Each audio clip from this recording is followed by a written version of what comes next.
Pastor Joshua జ్యోతి అయ్య గారికి, పాస్టమ్మ గారికి, కైక్లూరు మన్నా చర్చ్, అలాగే మిగతా 4 బ్రాంచెస్కి వందనాలు. I'm so glad to be here. And moreover తాతయ్య గారు, నాయనమ్మ గారు ఈ ప్రాంతంలో, ఈ స్థలంలో అడుగుపెట్టిన తర్వాత దేవుడు నన్ను తీసుకురావడము నాకు చాలా గర్వకారణంగా ఉంది. I'm really thankful to God. చప్పట్లు కొడదామండి పాస్టర్ గారికి, మీ పాస్టర్ గారికి చప్పట్లు కొడదాం. హల్లెలూయా, హల్లెలూయా. అలాగే పాస్టర్ ఎం ఇజ్రాయెల్ గారు, మన రాజు మాకు ఈ సంవత్సరంలో పరిచయము. ఇజ్రాయెల్ గారు ఈరోజు తన బర్త్డే అని విని ఉన్నాము. And thank you dear brother for inviting me for today's meeting. Amen, hallelujah. మీరు మాట్లాడాలి నాతో. మీరు మాట్లాడితే ఓకే వీరు వింటున్నారు, పడుకోవట్లేదని అనుకుంటా ఉంటాం. So once again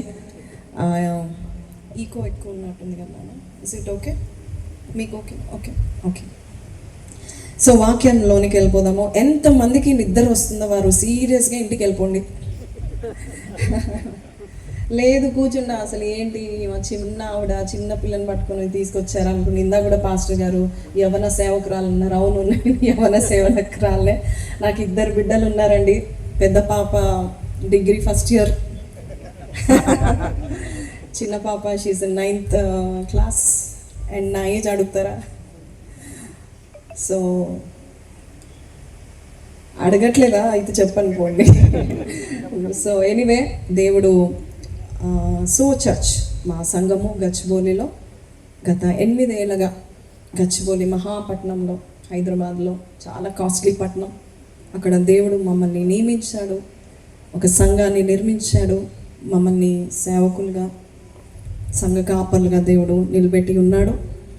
so church అనే పేరు కూడా దేవుడు నాకు 2013వ సంవత్సరంలో డిసెంబర్ దేవుడు నాకు బయలుపరిచాడు. ఇప్పటి వరకు కూడా చాలా అద్భుతంగా దేవుడు నడిపిస్తూ ఉంటున్నాడు. సో ఈరోజు ఎంతమంది వాక్యం వినడానికి సిద్ధంగా వచ్చారు? ప్రేయర్ చేసి మరి వచ్చారు.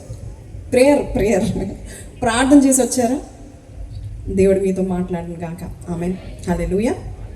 మొట్టమొదటి 23వ కీర్తన 5వ వచనం ఒకసారి చదువు. నా శత్రువుల ఎదుట నీవు నాకు భోజనం సిద్ధపరచుదువు, నూనెతో నా తల అంటి ఉన్నావు, నా గిన్నె నిండి పొర్లుచున్నది. ఆఖరి భాగం, నా గిన్నె నిండి. దేవుడు ఎప్పుడు మనకి ఏది ఇచ్చినా మన గిన్నె నిండేటట్టుగా దేవుడు ఇస్తాడు. నమ్మిన వారు హల్లెలూయా చెప్పచ్చు, ఆమేన్ చెప్పచ్చు. దీనికి ఫీజు ఎవరు అడగట్లేదు. హల్లెలూయా. దేవుడు ఎప్పుడు ఏది ఇచ్చినా విస్తారంగా ఇస్తాడు. మలాకి 3:10 ఏముందంటే, పట్టజాలనంత విస్తారమైన దీవెనలు, పట్టుకోలేనంత, పట్టజాలనంత అంటే పట్టలేనంత దీవెనలు దేవుడు మనకు ఇస్తాడు. ఇజ్రాయెల్ ప్రజలకు కూడా దేవుడు చాలా చాలా చాలా దీవెనలు ఇచ్చాడు. ఇజ్రాయెల్ ప్రజల్ని దేవుడు ఏమంటాడంటే, ఈ భూమి మీద నా జ్యేష్ఠులు అని దేవుడు చెప్తా ఉన్నాడు. హల్లెలూయా. సో ఈరోజు మనం అందరం కూడా దేవుని సన్నిధిలో ఉన్నాము. వారికి దేవుడు ఏం చేశాడు అనేది ఒకసారి చదువుదాం. ఎజెకియల్ 20వ అధ్యాయం 6వ వచనం. ఎజెకియల్ గ్రంథం 20వ అధ్యాయం 6వ వచనం. వారిని ఐగుప్తు దేశములో నుండి రప్పించి వారి కొరకు నేను విచారించినదియు, పాలు తేనెలు ప్రవహించినదియు, సకల దేశములకు ఆభరణమైన నదియునైనా దేశంలోనికి తోడుకొని పోయేదలని చెప్పిన కాలముననే నేను ప్రమాణము చేసి తిని. మరొకసారి చదువుదామండి. మరియు వారిని ఐగుప్తు దేశంలో నుండి ఎక్కడి నుండి రప్పించాను నేను? ఐగుప్తు దేశం. ఐగుప్తు అనగా లోకము, పాపము, బానిసత్వం. ఓకే, ఐగుప్తు దేశం నుండి రప్పించి వారి కొరకు నేను విచారించినది. వారి కొరకు దేవుడు ఏం చేశాడు?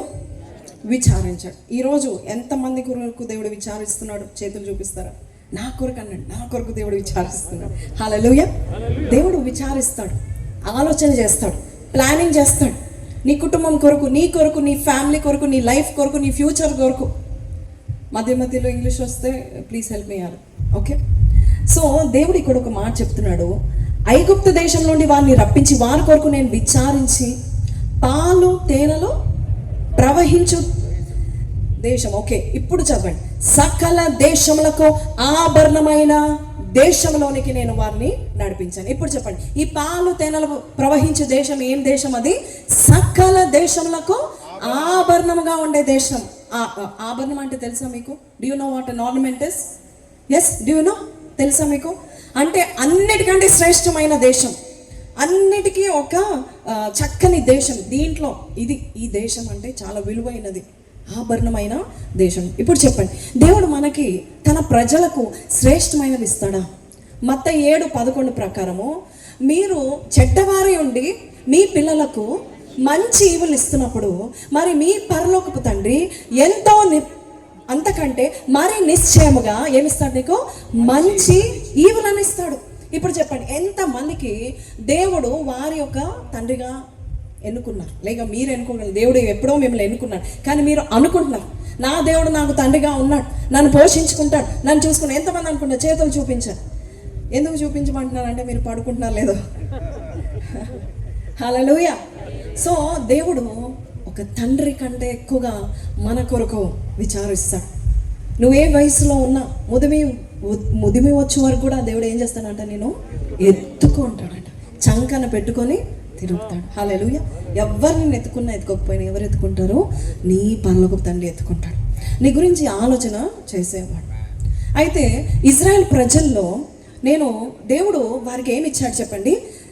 సమస్త దేశములలో ఆభరణమైన దేశం ఇచ్చాడు. హల్లెలూయా, హల్లెలూయా. అంటే దేవుడు అందరికంటే దేవుడు నీకు ఆభరణమైన జాబ్ ఇస్తాడా? ఆభరణమైన బిజినెస్ ఇస్తాడా? అందరికంటే ఆభరణమైన కుటుంబాన్ని ఇస్తాడా? పిల్లల్ని ఇస్తాడా? ఇల్లు ఇస్తాడా? ఇస్తాడు. ఆయన ఎందుకు ఇవ్వడు? ఇస్తాడు. ఆయన దాచుకునే దేవుడు కాదు. ఆయన యెహోవా అంట అందరికీ ఉపకారం. యెహోవా కృంగిపోయిన వారందరినీ, పడిపోయిన వారందరినీ, హల్లెలూయా, కృంగిపోయిన వారందరినీ లేవనెత్తే దేవుడు, పడిపోయిన వారందరినీ ఉద్ధరించే దేవుడు అంటున్నాడు. ఈరోజు నువ్వు వచ్చి కూర్చున్నావు నా దగ్గర, నేను నీకు చెప్తున్నాను, నువ్వు ఏ స్థలంలో ఉన్నా కూడా నేను నీకు ఇచ్చేది ఆభరణమైన ఆశీర్వాదాలు ఇస్తాను. పట్టజాలనని విస్తారమైన దీవెనలు నేను నీకు దయచేస్తూ ఉంటాను. ఎందుకు అంటే నీవు నా కుమారుడు, నీవు నా కుమార్తె. You are my son, my own, నా జ్యేష్ఠుడు, అన్ని హక్కులు నీకే. హల్లెలూయా. అయితే ఇజ్రాయెల్ ప్రజల్లో మనం చూసినట్లయితే ఇది ఇవ్వకముందు ఇజ్రాయెల్ ప్రజలకు 3 దశలు జరిగాయి. చెప్పండి ఎన్ని? They are 3 stages in the life of Israelites. దేవుడు మనకి ఇస్తానన్న విషయంలో 3 దశలుగా దేవుడు మనకి ఆశీర్వాదం ఇస్తాడు. The first stage. అయితే మొట్టమొదటి దశ ఏమనగా స్లేవరీ స్టేజ్. అది బానిసత్వపు దశ. అంటే ఈ దశలో ఎట్లా ఉంటుందంటే చాలని దశ. ఏం దశ ఇది? చాలని స్లేవరీ. ఏదో తింటున్నాం అంటే తింటున్నాం. రెండో దశ ఏంటంటే సరిపడినంత దశ. Just enough. Okay, just enough. What you say? Just enough. Yeah, సమృద్ధి కాదు, జస్ట్ ఇనఫ్. చాలు. ఓకే, సరిపోయి, మా ఇంటికి సరిపోయి.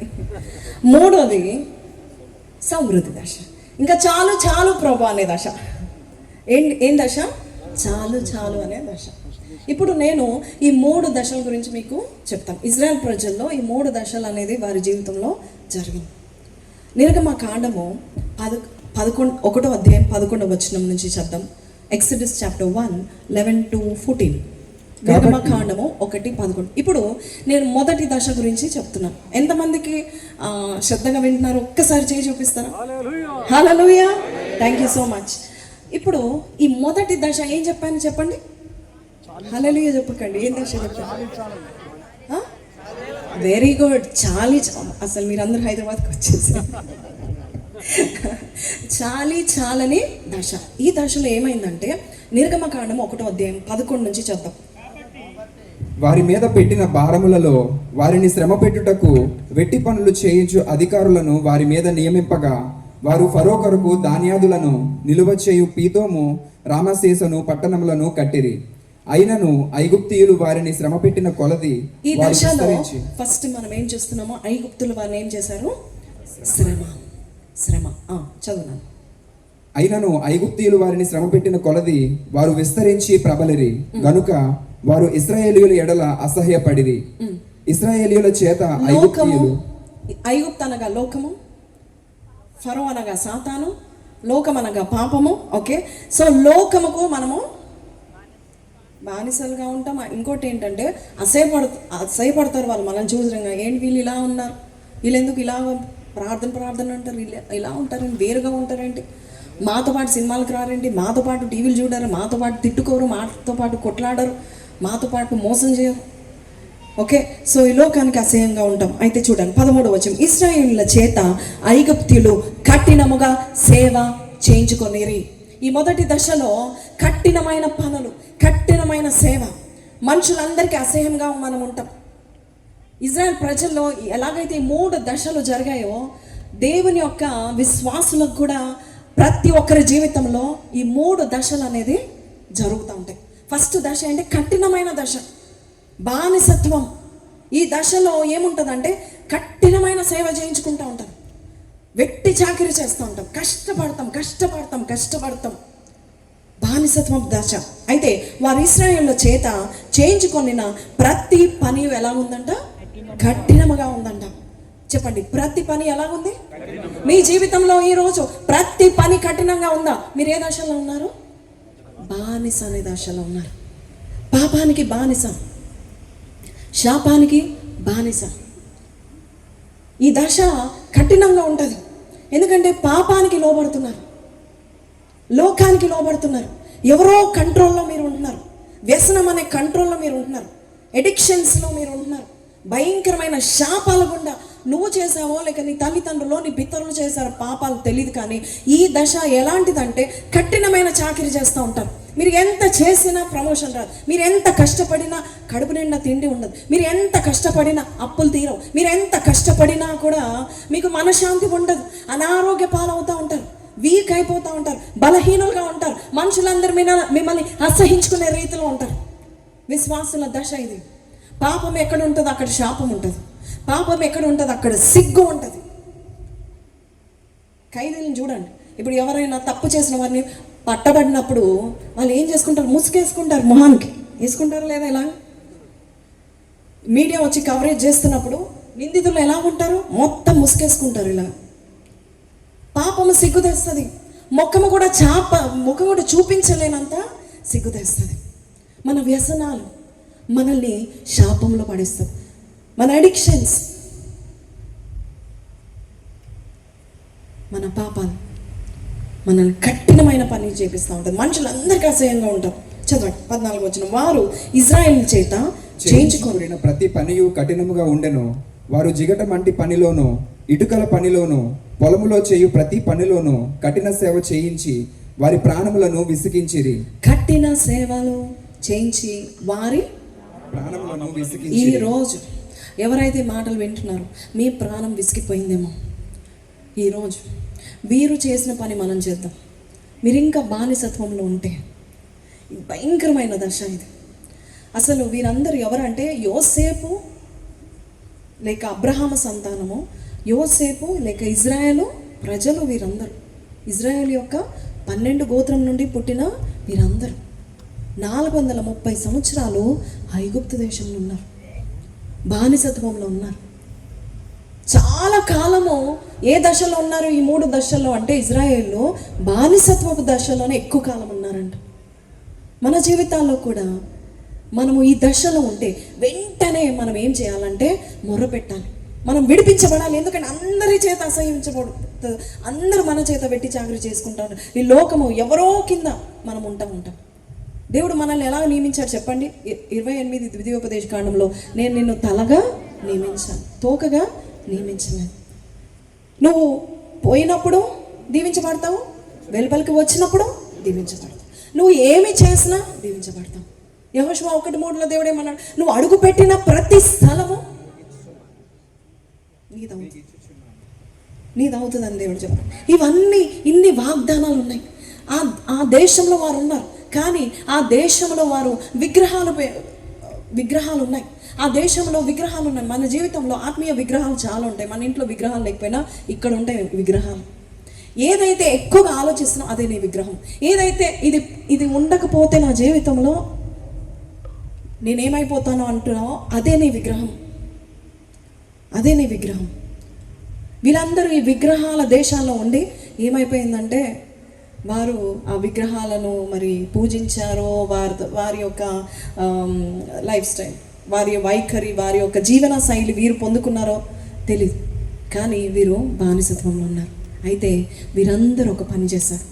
ఏం చేశారంటే నిర్గమకాండం 3వ అధ్యాయము 7వ వచనం, బానిసత్వ దేశంలో ఉన్నవారు, ఇరుక్కులో ఉన్నవారు, భయంకరమైన పోరాటాల్లో ఉన్నవారు, కఠినమైన పనులు చేస్తున్న వారులారా, ఏ విషయంలో మీరు చూస్తున్న అప్పులు తీరట్లేదు, చాలని దశ, ఇంటికి వచ్చి ఏదో ఒక ముద్ద తిని పడుకుంటే చాలు, ఏదో బ్రతుకుతున్నాం అంటే బ్రతుకుతున్నాం, కష్టపడుతున్నాం అంటే కష్టపడుతున్నాం, ఏ సమృద్ధి లేదు, ఏ సంతోషం లేదు, ఏ నెమ్మది లేదు, దేవుని దీవెన అంటే ఏంటో కూడా తెలియదు, ఎవరో కింద చాకరీ చేయడమే తెలుసు, కఠినమైన కష్టాలు, కఠినమైన పనులు చేయడం తెలుసు, అందరూ తూ అంటే అది తినడం తెలుసు, అందరూ ఊస్తూ ఉంటే అది తినడం తెలుసు. ఓకే, మేమింతే, మేమందరము బానిసలం. వారు కొడితే పడాలి, వాడు తిడితే పడాలి, వారి ఊస్తే కూడా పడాలి. ఇది కాదు దేవుని బిడ్డలకు దేవుడు ఇచ్చేది కాదు. యోహాను 10:10 ఏముందంటే, నేను ఎందుకు వచ్చాను అంటున్నాడు, సమృద్ధి జీవం ఇవ్వడానికి నేను వచ్చాను అంటున్నాడు. నీకు ఏ జీవం ఇస్తా అంటున్నాడు దేవుడు? సమృద్ధి కలిగిన జీవనం. సమృద్ధి అంటే ఏంటో తెలుసా? సమృద్ధి అనేది మీ డిక్షనరీలో ఉందా? ఈ రోజు నుంచి ఉండబోతుంది. నమ్మిన వారు బిగ్గరగా హల్లెలూయా చెప్తారా? నేను చూపిస్తాను సమృద్ధి ఎలాగ దేవుడు ఇస్తాడో నేను చూపిస్తాను. హల్లెలూయా. సో ఈ దశలో, ఈ బానిసత్వంలో, ఈ పాపంలో, ఈ శాపంలో దేవుని సొంత రక్షకుడుగా ఎంచుకోనని ఈ దశలో మీరు ఏం చేయాలంటే చదవండి, నిర్గమకాండం 3:7 నుంచి చదువు. మరియు యెహోవా ఇట్లా నేను ఐగుప్తులో ఉన్న నా ప్రజల బాధను నిశ్చయముగా చూచి తిని, పనులలో తమను కష్టపెట్టు వారిని బట్టి వారు పెట్టిన మొరను వెంటనే వారి దుఃఖములు నాకు తెలిసే ఉన్నది. హల్లెలూయా, హల్లెలూయా. వారు పడుతున్న బాధను దేవుడు చూస్తున్నాడు, బాధను దేవుడు చూస్తున్నాడు. బాధపడు వారి బాధను దేవుడు మరువడని కీర్తనలో 9వ కీర్తనలో మనం చూస్తూ ఉన్నాం. వారి బాధను, వారి మొరను మరవడు. అయితే నువ్వు ఒకటి చేయాలి, నువ్వు మొర్ర పెట్టాలి. ఎవరికి మొర్ర పెట్టాలి? నువ్వు మొర్ర పెట్టకుండా దేవుడు దిగి వచ్చి నేను విమోచించలేడు. Pray, Lord, I don't want to be in this stage Lord. ఈ దశలో ఉండడం నాకు ఇష్టం లేదు నాయన, ఎవరో కింద ఉండడం నాకు ఇష్టం లేదు నాయన. నీవు నన్ను ఎలా నియమించావో తలగా నియమించావు నాయన. నేను తోకగా ఉండడం ఇష్టం లేదు, చీటికి మాటికి నన్ను తిట్లు తినిపించుకోవడం నాకు ఇష్టం లేదు నాయన ప్రభ. అయ్యా, నేను ఒక అధికారిలాగా నేను ఉండాలి నాయన ప్రభ. నన్ను చూచిన ప్రతి ఒక్కరూ నిన్ను మహిమపరిచే రీతిలో నేను ఉండాలి నాయన ప్రభ అని నువ్వు మొర్ర పెట్టాలి. ఆ దశలో నువ్వు ఉండిపోవడానికి వీల్లేదు, కాంప్రమైజ్ అవ్వడానికి వీల్లేదు, రాజీనామా ఏమంటారు, రాజీపడ్డం. Thank you so much. రాజీపడ్డం వీల్లేదు. చాలా మంది రాజీపడతా ఉంటారు. మా గతి ఇంతే అంటే, మా పిల్లలు అంతే ఉన్నారు, నాకు ఇంతే. అవును, కొన్ని కష్టాలు, కొన్ని శాపాలు మన పితరుల దోషం నుండి మన రక్తంలో ప్రవహిస్తాం. ఆ శాపాలు కొట్టివేయడానికి గలతీ 3:13 దేవుడు ఏం చెప్పాడు తెలుసా? సిల్వ మ్రానులో వ్రేలాడిన ప్రతి ఒక్కడు శాపగ్రస్తుడు. అయితే ఆ శాపాన్ని నేను మీ కొరకు వహించాను. మీరు యొక్క శాపగ్రస్తులు అవ్వడానికి వీలు లేదు, శాపములో నివాసం చేయడానికి వీలు లేదు. శాపము భూమి మీదనే ఉంటుంది కదా, పరలోకం శాపం ఉంటుందా? మరి దేవుడు, కొంతమంది అంటారు పరలోకంకి వెళ్ళాక శాపాలని పోతాయి. ఎవరు చెప్పారు? దేవుడు భూమి మీదకు వచ్చాడు, యేసు ప్రభు భూమి మీదకు వచ్చాడు, రక్తము కార్చాడు, సిలువలో వ్రేలాడు. ప్రతి శాపమును దేవుడు ఏం చేశాడు? కొట్టివేశాడు యేసునామములో. హల్లెలూయా. ఆయన రక్తాన్ని ప్రోక్షించి నీ మీద ఉన్న శాపాన్ని కొట్టివేశాడు. ఆ భయంకరమైన రోగం అనే శాపాన్ని కొట్టివేశాడు. వంశపారపర్యంగా వస్తుందా బీపీ, వంశపారపర్యంగా వస్తుందా ఆర్థరైటిస్, వంశపారపర్యంగా వస్తుందా క్యాన్సర్, కొట్టివేశాడు యేసయ్య. నీ బాధని చూశాడు యేసయ్య. హల్లెలూయా. నువ్వు మొర్ర పెట్టడం ఆలస్యం. God is saying, I am just a call away, I am just a prayer away. Come on, translate. మీరు చేయు ప్రార్థనకు మాత్రమే నేను వెనక ఉన్నాను. అంటే ఒక్క ప్రార్థన చేస్తే చాలు, నేను వస్తాను. ఒక్క మొర వింటే చాలు. నిజంగా మొర పెట్టే వారందరికీ దేవుడు సమీపంగా ఉన్నాడు. ఈ రోజు నువ్వు నిలబడి ప్రార్థన చేస్తే నిజంగా ప్రభా ఈ దశ వద్దు నాయనా, నా కుటుంబంలో ఈ దశ వద్దు. ఎంతమంది తండ్రులు ఉన్నారు ఇక్కడ చూపించండి, ఎంతమంది ఇంటి యజమానులు ఉన్నారు చూపించండి. మీరు అందరూ ఈ రోజు ప్రార్థన చేయబోతున్నారు. ఈ దశ నుండి సమృద్ధి దశలోనికి మీ కుటుంబం రాబోతుంది. మీ ప్రార్థన ద్వారా, మీ మొర ద్వారా దేవుడు వింటాడు. దేవుడు తన బిడ్డల మొరను వింటాడు.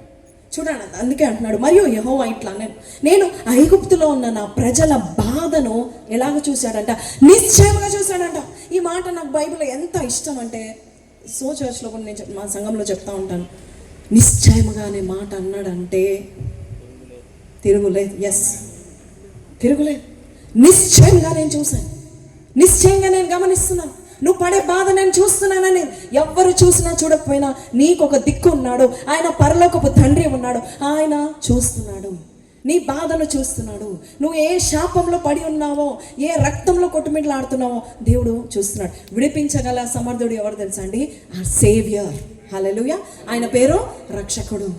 యోబు అంటాడు, మీరందరూ నాకు ఆదరణకర్తలు అనుకున్నారు, కానీ మీరు నాకు బాధకే కర్తలు అంటున్నారు. మనుషులందరూ మనకు బాధకే కడతలు. మనల్ని బాధ పెట్టేవారే ఎక్కువ మంది ఉంటారు. మనల్ని ఓదార్చేవారు కంటే బాధ పెట్టేవారే ఎక్కువ మంది ఉంటారు. స్నేహితులు సహితము ఫస్ట్ మౌనంగా 7 రోజులు కూర్చున్నారు. తర్వాత ఏం చేశారంట? యోబు మీద నిందలు వేస్తూ ఉన్నారంట. మేబీ నువ్వు నీతిగా లేవేమో, మేబీ నీ పిల్లలు పార్టీలు చేసుకునేటప్పుడు దేవుని దూషించారేమో, మేబీ వారు సరిగ్గా లేరేమో, అందుకే నీకు ఈ దుస్థితి అని చెప్తా ఉన్నారు. అప్పుడు యోబు ఏమన్నాడు తెలుసా? నాకు ఒక విమోచకుడు ఉన్నాడు, ఆయన సజీవుడు, ఆయన పరమందు ఉన్నాడు, ఆయన వస్తాడు, ఆయన చూస్తున్నాడు, నా బాధను ఆయన మాత్రమే నయం చేస్తాడు. ఆయన ఒక మాట అంటాడు, యోబు 33:25లో, నా చిన్ననాటి స్థితి దేవుడు నాకు తిరిగి దయచేశాడు అంటాడు. హల్లెలూయా. యోబు యొక్క చిన్ననాటి స్థితి మీకు తెలియదు. 29వ అధ్యాయంలో ఉంటుంది. యోబు 29లో ఆయన ఎలా అంట, ఆయన కాలు వేసిన ప్రతి చోట నేతిలో పడినది. ఆయన నేను పెట్టిన అడుగెల్లా నేతిలో పడింది. అది అలాగ జీవించాడు. ఎవరు? యోబు.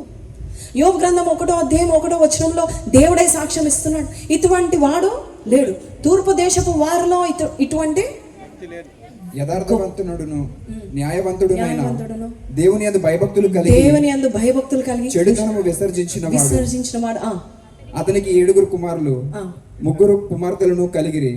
అతనికి 7,000 గొర్రెలను, 3,000 ఒంటెలను, 500 జతల ఎడ్లను, 500 ఆడు గాడిదలను కలిగి బహుమంది పనివారును అతనికి ఆస్తిగా ఉండెను గనుక తూర్పు దిక్కున జనులందరిలో అతడే గొప్పవాడుగా ఉండెను. హల్లెలూయా. ఇతని స్థితి ఎలా ఉంది? ఎందుకంటే యథార్థంగా జీవించాడు, దేవుని యందు భయభక్తులు కలిగి ఉన్నాడు, ఏ పాపము ఆయనని ఏలనీయకుండా ఆయన కాపాడుకున్నాడు. దేవుడు ఆయనని తూర్పు దేశపు వారిలో గొప్పవాడుగా చేశాడు. కానీ ఆయనకు ఒకసారి శ్రమ వచ్చినప్పుడు ఆయన దేవుని దూషించలేదు, దేవుని తిట్టుకోలేదు, కంప్లైంట్ చేయలేదు. మధ్యలో కొన్ని కంప్లైంట్స్ వచ్చినా కూడా తర్వాత అంటాడు, నాకు సజీవుడు ఉన్నాడు, నా వకీలు ఉన్నాడు అంటాడు. మై అడ్వకేట్ ఇస్ దేర్ అంట. ఇంగ్లీష్లో ఏముంటుందంటే మై అడ్వకేట్ ఇస్ దేర్ అంటాడు. సో దేవుని నమ్ముకున్న వారు, దేవుని మొరపెట్టే వారికి దేవుడు తిరిగి వారికి మంచి స్థితిని ఇస్తాడు. దేవుని దగ్గరకు వచ్చి వానికంటే ఎలా ఉంటుంది? 11 హెబ్రీ పత్రిక 11:6 ఆయన దగ్గర వచ్చేవారు ఆయన ఉన్నాడని ఫలము దయచేసి తను అడుగు వారికి ఫలము దయచేయనని నమ్మవలెను కదా. ఈరోజు వచ్చిన మీరందరూ ఏం నమ్మాలి? నేను ఆయన దగ్గరికి వచ్చాను, నేను ప్రార్థన చేస్తాను, నా మొరను ఆయన వింటాడు, నా దీన స్థితిని ఏం చేస్తాడు? ఉన్నత స్థితిగా చేస్తాడు. హల్లెలూయా అని మీరు ఏం చేయాలి? నమ్మవలెను కదా. హల్లెలూయా. సో వీరు ఏం చేశారంటే మొరపెట్టారు. ఎవరికి మొరపెట్టారు? దేవునికి మొరపెట్టారు. వారి దుఃఖములు నాకు తెలిసే ఉన్నాం కాబట్టి ఐగుప్తీయుల చేతిలో నుండి వారిని విడిపించుటకును ఆ దేశంలో నుండి ఇక్కడ ఉన్న కైకలూరు పట్టణస్థులను లేక గ్రామస్తులను, ఇక్కడ ఉన్న పుల్లుపురు గ్రామస్తులను విడిపించుటకు యెహోవా దేవుడు దిగి వచ్చి ఉన్నాడు. Hallelujah. This is not just another day.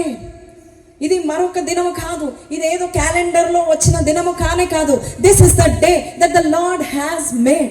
ఇదే దినము దేవుడు ఏర్పాటు చేసి ఉన్నాడు. ఇంకా చాలు, నా పిల్లలకి నా బిడ్డలకు చాలిన జీవితము చాలు, ఫుల్ స్టాప్ పెడతాను నేను. ఇప్పుడు వారు సరిపడే జీవితానికి వెళ్ళాలి. ఆమేన్, హల్లెలూయా. సో దేవుడు వారిని చదవండి, ఇంకా చదువుదాము. చేతుల్లో నుండి వారిని విడిపించుటకును ఆ దేశంలో నుండి విశాలమైన మంచి దేశం. ఏ దేశంలో నుండి? ఐగుప్తు దేశం. అంటే ఏ దేశం అది? వెనకాల ఉన్నవారు చెప్పాలి. బానిస దేశం నుండి ఎక్కడ తీసుకెళ్తాడంట? విశాలమైన, చెప్పాలి, మంచి దేశం. దేవుడు ఎప్పుడు ఏమిస్తాడు? నా ప్రియులకు నా బిడ్డలకు నేను మరి నిశ్చయముగా మంచి ఈవులను ఇస్తాను. హల్లెలూయా. అంటే మంచి దేశం కూడా ఉందా దాంట్లో, మంచి ఇల్లు కూడా ఉందా, మంచి ఒక మాట ఉంటుంది యోబు గ్రంథం 22లో ఉంటుంది ఆ మాట, మంచి ఈవులతో నింపుతానని ఉంటుంది, వారి ఇళ్లను మంచి వాటితో నేను నింపుతానని ఉంటుంది. యోబు 22లో ఉంటుంది ఆ మాట, 17 అనుకుంటా. ఎవరైనా తీసారా? మంచి పదార్థంతో. ఎస్, రెఫరెన్స్ చెప్తారండి. ఆయన మంచి పదార్థములతో వారి ఇండ్లను నింపిన. మంచి పదార్థాలతో దేవుడు, ఇప్పుడు చెప్పండి, ఎవరైతే వారి ఇంట్లలో మంచి పదార్థాలతో నింపబడాలంటే అందరు చెప్పండి, నా ఇంటిని దేవుడు మంచి పదార్థములతో నింపునుగాక. హల్లెలూయా. ఎంతమంది బిగ్గరగా హల్లెలూయా చెప్తారా? హల్లెలూయా. నమ్మిన వారు హల్లెలూయా. ఈ రోజు నుంచి వచ్చే సంవత్సరం కల్లా మీరు ఏం చూస్తారంటే మంచి పదార్థాలు. హల్లెలూయా. ఇది దేవుని యొక్క హృదయం. చాలా మందికి తండ్రి హృదయం తెలియదు. చాలా మందికి ఏం తెలుసు అంటే, నేను పాపం చేశాను, నేను తప్పు చేశాను, ఆయన కట్టబట్టుకొని వచ్చి నన్ను కొడతాడు, గెంటుతాడు. కాదు, నీ బాధల్లో, నీ శ్రమల్లో, నీ బానిసత్వంలో, నీ పాపంలో, నీ శాపంలో యేసయ్యా కరుణించయ్యా అంటే ఆయన కంటే కనికరం గల దేవుడు లేరని. ఆయన దీర్ఘ శాంతము కలిగినవాడు. పలుమార్లు కోపాన్ని అంచుకొని మరి ఆ కోపం బదులు దేవుడు నీకు మంచి ఈవుల్నిచ్చే దేవుడు. ఆయన కంటే, ఆయన గురించి, ఆయన సుగుణాల గురించి వర్ణించడానికి ఏ వ్యక్తి స్వరము కూడా సరిపోదండి. అంత మంచివాడు, అంత కనికరాత్ముడు. ఒక్కసారి ఎంతమంది ఇక్కడ, నేను ఈరోజు పాపం చేయొద్దు అనుకున్నాను, చేశాను, అయిపోయింది. రేపు చేయొద్దు అనుకున్నాను, రేపు చేస్తానేమో. అలాగా ఉండే మనల్ని దేవుడు ఎప్పుడు ఉదయకాలం లేచిన వెంటనే నూతనమైన వాత్సల్యంతో నింపుతున్నాడు. ఎంతమంది ఎన్నిసార్లు అనుకుంటూ ఉంటాం, అయ్యో ఈరోజు నేను చేశాను తప్పు, నేను ఎన్నిసార్లు వద్దు అనుకున్నా అదే తప్పు చేస్తున్నా, అదే పాపం చేస్తున్నా. కానీ ఎన్నిసార్లు నువ్వు చేసినా దేవుని సన్నిధికి వచ్చి ప్రభువా క్షమించు ప్రభువా అంటే దేవుడు క్షమించడానికి సిద్ధ మనసు కలిగినవాడు. He's ready even before you come. ఆయన దగ్గరకు వచ్చి ప్రభా నేను సారీ చెప్పడానికి వస్తున్నాను, నాకు తెలుసు. పరిగెత్తుతాడు, కౌగిలించుకుంటాడు, ముద్దు పెట్టుకుంటాడు, తిరిగిరా, నా యుద్ధకు రా, నేను నీకు మంచివి ఇస్తాను. నువ్వు బాధపడ్డం ఆయన చిత్తం కాదు, నువ్వు శ్రమ పడ్డం ఆయన ఉద్దేశం కాదు. అందుకనే ఆయన భూమి మీద అడుగు పెట్టాడు. అందుకే ఆ సిలువ, భయంకరమైన సిలువ మరణము పొందుకున్నాడు యేసయ్య. హల్లెలూయా. ఆయన చిత్తం ఏంటి? సమృద్ధి గల, నువ్వు స్వస్థపరచబడ్డానికి కూడా ఆయన వాక్యం సెలవిస్తుంది. యెషయా 53:5 ఆయన గాయాలు, ఆయన పొందిన గాయాల చేత మనకు స్వస్థత. ఎక్కడ స్వస్థత? పరలోకంలోనా? ఇక్కడే. ఈ భూమి మీద దేవుడు ఆ బానిసత్వం వద్దు, విడిచిపెట్టు, ఆ విగ్రహం విడిచిపెట్టు. ఏదైతే ఇది లేకపోతే నేను జీవించలేను అనుకున్నావు అది విడిచిపెట్టి చూడు. హిజ్కియా అంట ఎప్పుడైతే విగ్రహాలన్నీ ఆ దేశంలో అన్ని తీసి పడేశాడో అప్పుడు దేవుని గట్టిగా హత్తుకున్నాడంట. వాక్యం సెలవిస్తుంది, తీయడానికి సమయం లేదు కానీ ఆయనకు ఒక ఆశ్చర్యమైన వృద్ధి అనేది జరిగిందంట. ఎలా వచ్చిందో తెలియదు, ఎక్కడి నుండి వచ్చిందో తెలియదు, కానీ ఆయన ఉన్నంత వరకు ఆశ్చర్యమైన వృద్ధి వచ్చిందంట. ఒక స్పెషల్ బ్లెస్సింగ్ కేమ్, ఒక స్పెషల్ ఇంక్రీజ్. ఎక్కడి నుండి వచ్చిందో తెలియదు. ఆయన తలాంతు బట్టి వచ్చిందో మరి ఎంత బట్టి వచ్చిందో మనకు తెలియదు. అలా ఉంటుంది దేవుని దీవెనలు. ఆయన అదృశ్యహస్తం మన వెంట ఉంటుంది, మనకు మంచి ఈవెనలు ఇవ్వడానికి ఇష్టపడతా ఉంటాడు. హల్లెలూయా. బిగ్గరగా హల్లెలూయా చెప్దామా? ఆయన ఒక మంచి తండ్రి. మంచి తండ్రి ఏమిస్తాడు? చెడ్డవారై ఉండి కూడా మీరు ఏమిస్తారంట మీ పిల్లలకు? మంచి ఇస్తూ ఉంటారు. మరి మీ పరలోకపు తండ్రి ఆయనకు చెడ్డవే లేవు, చెడ్డ అంటేనే తెలియదు. అలాంటి దేవుడు నీకేమిస్తాడు? ఆయన యుద్ధకు వస్తే మరి నిశ్చయంగా, ఎంతో నిశ్చయంగా ఏమిస్తాడంటే మంచి ఈవులు ఇచ్చి పంపిస్తూ ఉంటాడు. హల్లెలూయా. అయితే ఆయన చూడండి, వారు మంచి విశాలమైన మంచి దేశంకు, అనగా అదంతా మనము దాటిపోయి పాలు తేనెలు ప్రవహించు దేశంకు వారిని నడిపించుటకు దిగి వచ్చి ఉన్నాను. హల్లెలూయా. ఈ రోజు నాతో సహా దేవా నన్ను పాలు తేనెలు ప్రవహించు దేశంలోనికి నడిపించుటకు నువ్వు దిగి వచ్చి ఉన్నావు. ఆమెన్. ఉట్టిగానే పంపించాడు దేవుడు. ఇప్పుడు మనం తెలియని అడ్రస్ ఎవరైనా అడిగితే లెఫ్ట్ వెళ్ళు, రైట్ వెళ్ళు, సీదా వెళ్ళు. తెలంగాణలో అంటారు సీదా జావ్, రైట్ లేలో, లెఫ్ట్ లేలో అంటారు. కానీ మంచి వ్యక్తి ఏం చేస్తానంటే, రా నీ కార్లో నేను కూర్చుంటా, నేను చూపిస్తాను, అడ్రస్ నేను చూపిస్తాను అని చెప్తాను. కానీ మన దేవుడు ఎలా అంటే అసలు మంచి దేశం ఎక్కడుందో తెలియదు, ఆశీర్వాదాలు ఎలా పొందుకోవాలో తెలియదు. ఆయన అంటున్నాడు, నేను నిన్ను ఆశీర్వాదంలోనికి నడిపించేంత వరకు నేను దిగి వచ్చి నేను నడిపిస్తూ నడిపిస్తూ నడిపిస్తూ. ఆ పాలు తేనెలు ఎలాంటి దేశం అంట, అన్ని దేశములకు ఆభరణమైన దేశానికి నడిపిస్తానంట. హల్లెలూయా. ఆయన ఒట్టిగా విడిచిపెట్టే దేవుడు కానే కాదు. ఆయన చేయి పట్టుకొని నడిపించే దేవుడు. ఆయన దక్షిణ హస్తము బహు బలమైనది. కానీ యెషయా 41:8-10 చెప్తా ఉంటుంది ఏంటంటే, నా దక్షిణ హస్తంతో నీ కుడి చేతిని పట్టుకొని నేను నీకు తోడుగా ఉన్నాను, నేను నడిపిస్తాను. హల్లెలూయా. ఆయన దిగి వచ్చి ఉన్నాడు. ఈరోజు మన శాపాలను చూశాడు, మన ఎట్టి చాకిని చూశాడు, మన కన్నీటిని చూశాడు, మన బాధల్ని చూశాడు, మనం వంగిపోవడం ఆయన చూశాడు. నిన్న దీన్ని మనం సోచర్స్లో చెప్తా ఉన్నాను, ఎంత మంచిగా ఉందంటే ఆ మాట, ఎంత చక్కగా ఉందంటే ఆ మాట, ఇష్టపడే మాట. యెషయా 42:3 నలిగిన రెల్లును ఆయన అతడు విరువడు మకమకలాడుతున్న జనపనార భక్తిని ఆయన ఆర్పడు. అతడు సత్యము అంటే ఏంటి? ఈ దేవుడు ఏంటి అంటే ఆల్రెడీ నలిగిపోయిన వారిని ఆయన ఇంకా విడిచిపెట్టాడంట. వారిని ఇంకేం చేస్తాడంటే ఒక కర్ర పెట్టి వారిని చక్కగా నిలబెట్టి ఏం చేస్తూ ఉంటాడు తెలుసా? ఇంకా ఫలించు, ఇంకా బలంగా ఉండు, నువ్వు వంగిపోవడానికి వీలు లేదు. ఇప్పుడు చూడండి, ఇప్పుడు గట్టి పొరక ఇది నలిగిపోయింది, వంగిపోయిందంటే అదే వంగిపోయింది కదా, విరగొట్టాడంట దేవుడు. అయ్యో వంగిపోయిందా, ఏం చేస్తాడు? ఒక కర్ర పెడతాడు, దాని చుట్టూ కట్టేస్తాడు, స్ట్రైట్గా నిలబడు, తలెత్తుకొని ఉండు, తలెత్తుకొని నిలబడు. నువ్వు వంగిపోవడానికి వీల్లేదు, నువ్వు ఎవరో కింద ఉండడానికి వీల్లేదు, నువ్వు కాళ్ళ దగ్గర నిలబడడానికి వీల్లేదు. నేను ఎలా చేశాను? నిన్ను కొండ మీద ఉన్న పట్టణం వల్లే నువ్వు నిలబడాలి, ఎప్పుడు తలెత్తుకొని ఉండాలి, అందరికీ నువ్వు వెలుగుగా ఉండాలి. హల్లెలూయా. ఎంతమందికి అర్థమవుతుంది నాకైతే తెలియదు. అర్థమైన వారు స్వీకరించుకుంటారు. హల్లెలూయా. అది నేనే అనుకుంటా. ఎస్, నిన్ను వంగిపోనివ్వడు నీ దేవుడు. నువ్వు నమ్ముకున్న ఈ దేవుడు నిన్ను వంగనివ్వడు, సిగ్గుపడనియడు. హల్లెలూయా. ఏ రోజైతే నువ్వు మొరపెట్టుకుని ఇంకా చాలు ప్రభా, ఈ చాలని జీవితం ఇంకా చాలు ప్రభా, ఈ అప్పుల జీవితం చాలు ప్రభా, ఈ బానిసత్వం నాకు చాలు ప్రభా, ఈ లోకానికి నేను బానిస ఉండడం నాకు నచ్చట్లేదు, నేను ఉంటే నీకే ఉండాలి బానిస అనుకున్న వారు ఆయనకు మొరపెట్టినప్పుడు ఆయన దిగి వచ్చి నేను ఎక్కడ తీసుకెళ్తాడు? పాలు తేనెలు ప్రవహించే దేశంలోనికి తీసుకెళ్తాడు. మామూలు విషయం కాదు. పాలు తేనెలు ప్రవహించే దేశం అంటే మామూలు విషయం కాదు. ఒక మంచి దేశంలో నువ్వు అడుగు పెడితే, మేము ప్లాట్స్ చూసేటప్పుడు కొన్ని ప్లాట్స్ చూస్తే ఇది నివాస యోగం కాదండి అంటాం. ఎందుకంటే నీళ్ళు లేవండి, పైప్ లైన్ లేదండి, మున్సిపాలిటీ లేదండి, మున్సిపాలిటీ వాటర్ లేదండి అంటారు. వేస్ట్ ల్యాండ్ అది. కానీ దేవుడు అంటున్నాడు, నేను ఎలాంటి దేశం తీసుకెళ్తాను తెలుసా?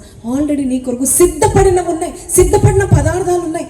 పాలు తేనెలు ప్రవహించే దేశం, నిలబడే దేశం కాదు, పాలు తేనెలు ఉండే దేశం కాదు. ఏంటంటే అది ఫ్లోయింగ్ అంటే ఎప్పటికీ ఉండనే ఉంటుంది, ఎప్పటికీ ప్రవహిస్తూనే ఉంటుంది. ఆమేన్. రెండవదిగా మనం చూద్దాం. సో ఆయన చెప్పి రెండో దశకి తీసుకెళ్తాడు. అప్పుడు ఇశ్రాయేలుల మొర నిజముగా నా యొద్దకు చేరి ఉన్నది. ఐగుప్తీయులు వారిని పెట్టు హింస చూచి తిని, ఐగుప్తీయులు వారిని పెట్టుచున్న హింసను చూచి తిని కాగా రమ్ము. సో మోషేని పిలిచి వారిని బయటికి రప్పిస్తాడు. ఇప్పుడు రెండో దశకి వెళ్దాం. ఈ రెండో దశ ఏం చెప్పండి? సరిపడేంత దశ, అంటే డైలీ సరిపోతుందిలే అనే దశ. ఓకే, ఈ దశ గురించి చదువుదామండి. ఎక్కడున్నారంటే వీళ్ళు ద్వితీయోపదేశకాండం 8:4 చదువు. Deuteronomy 8:4. ఈ 40 సంవత్సరములు నీవు వేసుకొనిన బట్టలు పాతిగలలేదు, నీ కాలు వాయలేదు. ఒకడు తన కుమారుని ఎత్తుకొని ఎట్లు శిక్షించునో అట్లే నీ దేవుడైన యెహోవా నిన్ను శిక్షించువాడని నీవు తెలుసుకొని ఆయన మార్గములలో నడుచుకున్నట్లును. Just read the 4th verse. ఈ 40 సంవత్సరాలు నువ్వు వేసుకున్న బట్టలు పాతగిలలేదు, నీ కాలు వాయలేదు. అంటే ఇక్కడ ఈ దశలో ఏంటంటే సరిపోయింది. అంటే ఎలా ఉంటుందంటే ఈ దశ డైలీ వారు ఏ దశ అయితే అరణ్యంలో వారు ప్రతిరోజు ఉంటున్నారు అనమాట, ప్రయాణం చేస్తున్నారు, అరణ్యంలో ఉంటున్నారు. ఈ దశలో ఏంటంటే ఏ నాటి భత్తమో ఆనాడే కూర్చుకోవాలి. నిర్గమకాండం 16:4 ఉంటుంది. అంటే ఈ దశలో ఏంటంటే దేవుడే ప్రతిరోజు ఏమిస్తాడు, మన్నా కురిపిస్తాడు. వారికి సరిపడంత వారు తీసుకుంటారు, సరిపోతుంది, వారి కుటుంబానికి సరిపోతుంది, హాయిగా ఉంటున్నారు, normal. Okay, good, thank you ప్రభా, ఈరోజు పైనుంచి మన్నా కురిపించావు, నీకు వందనాలు అని దేవుని స్తుతించాలి. ఓకే, ఈ దశలో ఎలా అంటే సరిపడే దశ. ఇక్కడ ఉన్న వారిలో చాలామంది ఈ దశలో ఉన్నారు. అప్పులేం లేదు, పర్లేదు, బాగానే ఉన్నాం, ప్రతిరోజు ఏ రోజు ఆ రోజు మంచిగా తింటున్నాము, భోజనం చేస్తున్నాం, బాధ లేదు, హింస లేదు, నార్మల్గా ఉన్నాం, కష్టపడుతున్నాం, జాబ్కి వెళ్తున్నాం, వస్తున్నాం, పొందుకుంటున్నాం. అయితే ఈ దశలో 8:4 ఏముందంటే వారు వేసుకున్న బట్టలు పాతగిల్లేవు, కాలు వాయలేదు. అలాగే ద్వితీయోపదేశకాండం 29:5 చూడండి, 5:29-5. నేను మీ దేవుడైన యెహోవానని మీరు తెలుసుకున్నట్లు 40 సంవత్సరములు నేను మిమ్మల్ని అరణ్యంలో నడిపించి తిని మీ బట్టలు మీ వంటి మీద పాతగిలిపోలేదు, మీ వంటి మీద పాతగిలిపోలేదు, మీ చెప్పులు మీ కాళ్ళను పాతగిలిపోలేదు, మీరు రొట్టె తినలేదు, ద్రాక్షరసమే గాని మద్యమే గాని త్రాగలేదని యెహోవా సెలవిచ్చుచున్నాడు. ఇక్కడ ఈ దశలో ఎట్లా అంటే మనకు ప్రభా ఆకలి అవుతుంది అంటే దేవుడు ఏం కురిపించాడు, మన్నా. అయ్యా నాకు మాంసం కావాలంటే వచ్చింది. అయ్యా నాకు దాహం అవుతుంది, నాకు చాలా దాహం అవుతుంది, నీళ్ళు లేవు, ఏంటి ఎడారిలోకి తీసుకొచ్చావంటే బండ నుండి నీళ్ళు ఇచ్చాడు. సో అన్నీ దేవుడే ఇస్తున్నాడు, కానీ వీళ్ళు అడుగుతున్నప్పుడు పొందుకుంటున్నారు. ఈ దశ ఎలాంటిదంటే దేవుడు నడిపిస్తున్నాడు, అరణ్యంలో నడిపిస్తున్నాడు. అంటే వారు నడుస్తున్నారు, కష్టంలో ఉన్నారు, కొన్నిసార్లు ఎండలో ఎండుతున్నారు, కొన్నిసార్లు వానలో తడుస్తున్నారు. కానీ ఇక్కడ స్పెషాలిటీ ఏంటంటే చాలామందికి నచ్చిన దశ ఏంటంటే 40 సంవత్సరాల వరకు వారి బట్టలు పాతగిల్లేదు, కొత్త బట్టలు లేవు. అంతే, మిరకల్స్ అయితే జరుగుతున్నాయి మన జీవితాల్లో కూడా. అప్పుడప్పుడు వాటర్ కావాలంటే వాటర్ వస్తున్నాయి, ఆకలిస్తుంది అంటే మన్నా దేవదూతల ఆహారం దేవుడికి తినిపించాడు. మిరకల్ వచ్చింది, ఒక అద్భుతం జరిగింది. తర్వాత చెప్పులు కూడా చూడండి, మీరు ఆలోచన చేయండి. 40 సంవత్సరాల వరకు ఒక చిన్న బాబు చెప్పులు వేసుకొని నడుస్తున్నాడు. 40 సంవత్సరాల వరకు వారు చెప్పులు కుట్టేవారు లేదు, షాప్స్ లేవు, సూపర్ మార్కెట్స్ లేవు, అసలు చెప్పులు కుట్టేవారే లేరు. కానీ వారి చెప్పులు మాత్రము పాతగిలేదు. అంటే ఇక్కడ ఒక మిరకల్ జరుగుతుందా లేదా, ఒక అద్భుతం జరుగుతుందా లేదా? వారు నడుస్తున్నప్పుడు, వారు పెద్దగా అవుతున్నప్పుడు వారి చెప్పులు వారితో పాటు పెద్దగా అవుతున్నాయి. వారి బట్టలు కూడా వారు కొనుక్కోవడానికి బట్టలు లేవు, కుట్టుకోవడానికి సమయం లేదు. ఎక్కడ పడితే అక్కడ క్యాంపింగ్ చేయాలి, అక్కడ ప్రార్థన చేయాలి, దేవుడు మాట్లాడతారు, అక్కడ కుట్టుకోవడానికి టైం ఉండదు, ఏముండదు. మళ్ళీ next day move from this camp, ఇక్కడ నుంచి ముందుకు వెళ్ళాలి. అలాగ దేవుడు నడిపిస్తూ ఉంటున్నాడు. కానీ దేవుడు అక్కడ వారికి ఒక అద్భుతం చేస్తున్నాడు. వారికి ఏ అవసరత ఉందో ఆ అవసరత మాత్రము తీరుస్తున్నాడు, కానీ సమృద్ధి అనేది లేదు. ఎందుకు అంటే మన్నాని ఏనాటి బత్తము ఆనాడే వారు కూర్చుకోవాలి, సమృద్ధి అనేది లేదు. కానీ ఈ 40 సంవత్సరాల్లో అక్కడ దేవుడు వారిని ఏమని చూపిస్తున్నాడు చూడండి. 16:4 ఒకసారి చదువు, నిర్గమకాండం 16:4. యెహోవా మోషేను చూచి, ఇదిగో నేను ఆకాశము నుండి మీ కొరకు ఆహారమును కురిపించదను, వారు నా ధర్మశాస్త్రమును అనుసరించి నడుతురో లేదో అని నేను వారిని పరీక్షించినట్లు, నా ధర్మశాస్త్రమును అనుసరించి నడుతురో లేదో అని నేను వారిని పరీక్షించినట్లు. మీకు అర్థమవుతుందా? ఫస్ట్ ఏమో మనము బానిసత్వం, పాపం, భయంకరమైన దీనస్థితి. దేవుడు మనల్ని ఏం చేశాడు? విడిపించిన తర్వాత దేవుడు తన ధర్మశాస్త్రాన్ని ఇచ్చాడు, వాక్యాన్ని ఇస్తాడు. ఎంతమంది వాక్యాన్ని వినడానికి వస్తారు? అందరూ వస్తారు. ఎంతమంది 100 పంట పొందుకుంటున్నారు? 100 times. అది దేవుడు చూస్తాడంట. దేవుడు వాక్యం బట్టి మనం ఎంత ఫలిస్తున్నామో దేవుడు చూస్తాడంట. ఆ వాక్యము విశ్వాసంతో మనం అంగీకరించి ఆ విశ్వాసముతో మనము వాక్య ప్రకారం మనం జీవించినట్లయితే ఎంత ఫలం పొందుకుంటాం? మనము 100 ఫలము పొందుకుంటాం. అయితే దేవుడు చూస్తాడంట. ఈ దశలో ఎంతమంది ఉన్నారు నాకు తెలియదు. చాలామంది 70% ఈ దశలో ఉంటారు. ఏ దశలో? ప్రతిరోజు నా అవసరాలు తీర్చబడుతున్నాయి, మంచి గుడ్ క్రిస్టియన్, మంచి క్రైస్తవుడుగా అన్నీ ఉన్నాయిలే పోనీలే, ఏదో ఇప్పుడు ఉండడానికి ఈ భూమి మన శాశ్వతమా ఏంటి, టెంపరీ కదా అన్నట్టుగా జీవిస్తూ ఉంటారు. కానీ ఇది దేవుని చిత్తమా? ఒక ప్రశ్న మిమ్మల్ని అడగనివ్వండి. ఇది దేవుని చిత్తమా? అరణ్యములో సంచరించడం దేవుని చిత్తమా? చెప్పండి. దేవుడు ఏమని చెప్పాడు? నేను మోషేతో మాట్లాడినప్పుడు దేవుడు ఏమని చెప్పాడంటే, నేను వారి మొర విని నేను విశాలమైన మంచి దేశంలో నేను వారిని తీసుకెళ్తాను. అది ఎటువంటి దేశం అంట? పాలు తేనెలు ప్రవహించు దేశం. ఇప్పుడు చెప్పండి, దేవుని చిత్తం ఏంటి నీ పట్ల అంటే సమృద్ధి, చాలు చాలు ప్రభా అనేంత వరకు దేవుడు తీసుకెళ్తాడు. హల్లెలూయా. అది దేవుని చిత్తము. అందుకు దేవుడు నేను ఏర్పాటు చేసుకున్నాడు. నువ్వు బహుగా ఫలించడం వలన నా తండ్రి మహిమపరచబడతా ఉంటున్నాడు. మనము ఫలించాలా, బహుగా ఫలించాలా? ఇప్పుడు ఒక చెట్టుకు 5 కాయలు ఉంటే చాలే, 5 కాయలు ఏదో వచ్చాయిలే. అదే మామిడికాయ చెట్టుకు 100 కాయలు వచ్చాయి, ఒక్క చెట్టుకు 100 కాయలు వచ్చాయి అనుకోండి, ఎలా ఉంటుంది? బహుగా ఫలించడం. అది దేవుడు చూడ వస్తున్నాడు నీ జీవితంలో. ఈ సంవత్సరంలో దేవుడు చూడడానికి వస్తున్నాడు. నువ్వు ఎంత ఫలిస్తున్నావో చూడడానికి వస్తున్నాడు. నువ్వు ఇంకా ఫలించట్లేదంటే నువ్వు ఏ దశలో ఉన్నావు?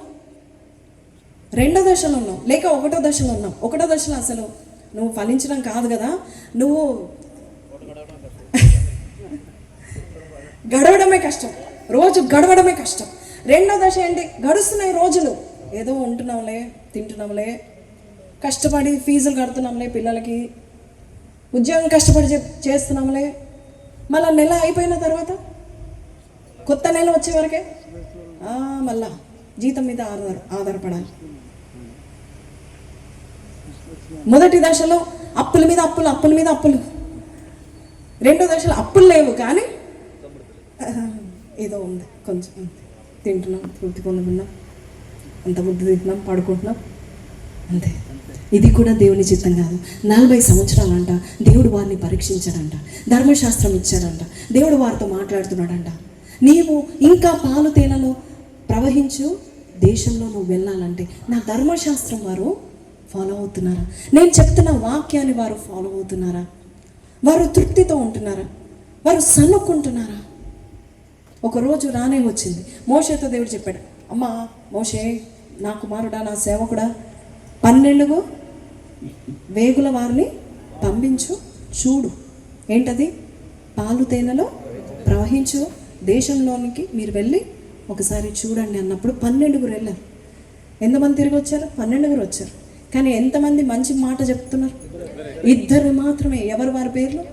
యెహోషువ, కాలేబు. మంచి యోగ్యమైన మనసు కలిగిన వాడని దేవుడు కాలేబు గురించి సాక్ష్యం ఇస్తున్నాడు. మిగతా 10 మంది భోరమని ఏడుస్తున్నారు. దేశంని పాడు చేసింది ఎంతమంది తెలుసా? 10 మంది. దేశం పాడైపోయారు. దేశము బోరమని, ఎందుకు దేవుడు మమ్మల్ని ఇక్కడ తీసుకొచ్చాడు? ఇక్కడ శవాలు ఎందుకు? మాకు అక్కడ శవాలు లేవా? సమాధులు లేవా? క్షమించండి, మాకు అక్కడ సమాధులు లేవా? మమ్మల్ని ఎందుకు ఇక్కడ తీసుకొచ్చాడని వారు ఏం చేస్తున్నారు? సనుకుంటున్నారు. అయ్యో ఇంత మంచి దేశమా? వాళ్ళు ఫస్ట్ బాగానే చెప్తున్నారు, అమ్మో దానిమ్మ పండ్లండి చాలా పెద్దగా ఉన్నాయి, ద్రాక్ష పండ్లండి గెల మోసుకొని వెళ్ళాలండి, అంత పెద్దగా ఉంది, 2 మోసుకొని వెళ్ళాలి, అంత పెద్ద చక్కని దేశం అంటున్నారు. కానీ మేము వారికి ఎలా కనపడుతున్నాం అన్నారు? ఆజానుభావాల కంటే వీరు మిడతలు కనపడుతున్నారు, వారికి కూడా మిడతల వల్లే కనపడుతున్నారు. ఎందుకు దేవుడు ఇక్కడ తీసుకొచ్చాడు అంటున్నారు. ఈ 2వ దశలో మన అవిశ్వాసం పనిచేస్తే మనము 3వ దశకి మనం వెళ్ళం. 3వ దశ ఏంటి చెప్పనా? చాలు ప్రభా, ఇంకా చాలే ప్రభా అనే దశ, సమృద్ధిగా ఉండే దశ. హల్లెలూయా. ఈ 2వ దశలో మన అవిశ్వాసం ఉంటే ఎక్కడికి వెళ్ళము? మనం ఏమైపోయారు? 40 సంవత్సరాలంట అరణ్యంలో వారు తిరుగులాడి వారు చనిపోయే వరకు దేవుడు నెక్స్ట్ జనరేషన్ని పంపించలేదంట. దాంట్లో నెక్స్ట్ జనరేషన్ ఎవరున్నారు? 2 ఉన్నారు, కాలేబు, యెహోషువ. వాళ్ళిద్దరు నెక్స్ట్ జనరేషన్ వెళ్ళింది. ఎందుకు ఆ సమృద్ధిలో అందరూ ఎందుకు వెళ్ళలేకపోయారు? అందరూ చనిపోయారంట. 40 years and above everybody died because వారు సొనక్కున్నారు, అవిశ్వాసం చూపిస్తున్నారు. దేవుడు మనకు మన్నా ఇస్తున్నాడు, మన బట్టలు చినిగిపోవట్లేదు, మన బట్టలు మాసిపోవట్లేదు, పాతగిల్లట్లేదు, మన చెప్పులు, మన కాలు వాయట్లేదు, మన చెప్పులు కూడా మాసిపోవట్లేదు, చాలే అనుకుంటున్నారు. ఈరోజు ఎంతమంది ఈ పట్టణస్తున్నారు, ఈరోజు ఎంతమంది అనుకుంటున్నారు నాకు ఈ 2వ దశ చాలనుకుంటే, మీ అవిశ్వాసం బట్టి మీరు ఎక్కడున్నారు అక్కడే ఉంటారు. లేదు, నేను వెళ్తాను, దేవుడు నా కొరకు నిశ్చయించిన ఆశీర్వాదంలో నేను అడుగు పెడతాను, నా ద్వారా నా పిల్లలు అడుగు పెడతారు, నా ద్వారా నా వచ్చే తరం అడుగు పెడతానని వారు 3వ దశలోకి వెళ్ళక ముందు ఏం చేస్తారు తెలుసా? విశ్వాసంతో దేవుని వైపు చూస్తూ ఉంటారు. మనము వెళ్ళదము అంటాడు, కాలేబు ఏమంటాడు? మనము వెళ్దాము, దేవుడు మన ఎడల దయ చూపిస్తే వారిని మనము జయిస్తాము, ఆ మంచి దేశం మన దేశం అవుతుంది, వారు మనకు ఆహారం అవుతారు అంటాడు. ఎవరు? ఏ ఆజాన్ బావుని చూసి మనం వారికి మిడతల్లా కనిపిస్తున్నామంటే ఆజాన్ బావులు మనకు ఆహారం అవుతారు. మనం వెళ్ళేదాం, మనం జయించేద్దాం అంట, మనం పొందుకుంటాం. దేవుడు అది మనకు ఇచ్చినాడు. ఈరోజు ఎంతమంది ఇక్కడ కూర్చొని ఇలాంటి ఆశీర్వాదం నేను అడగచ్చా అని అనుకుంటున్నారు? మీరు ఏ దశలో ఆగిపోతారు? 2వ దశలో ఆగిపోతారు.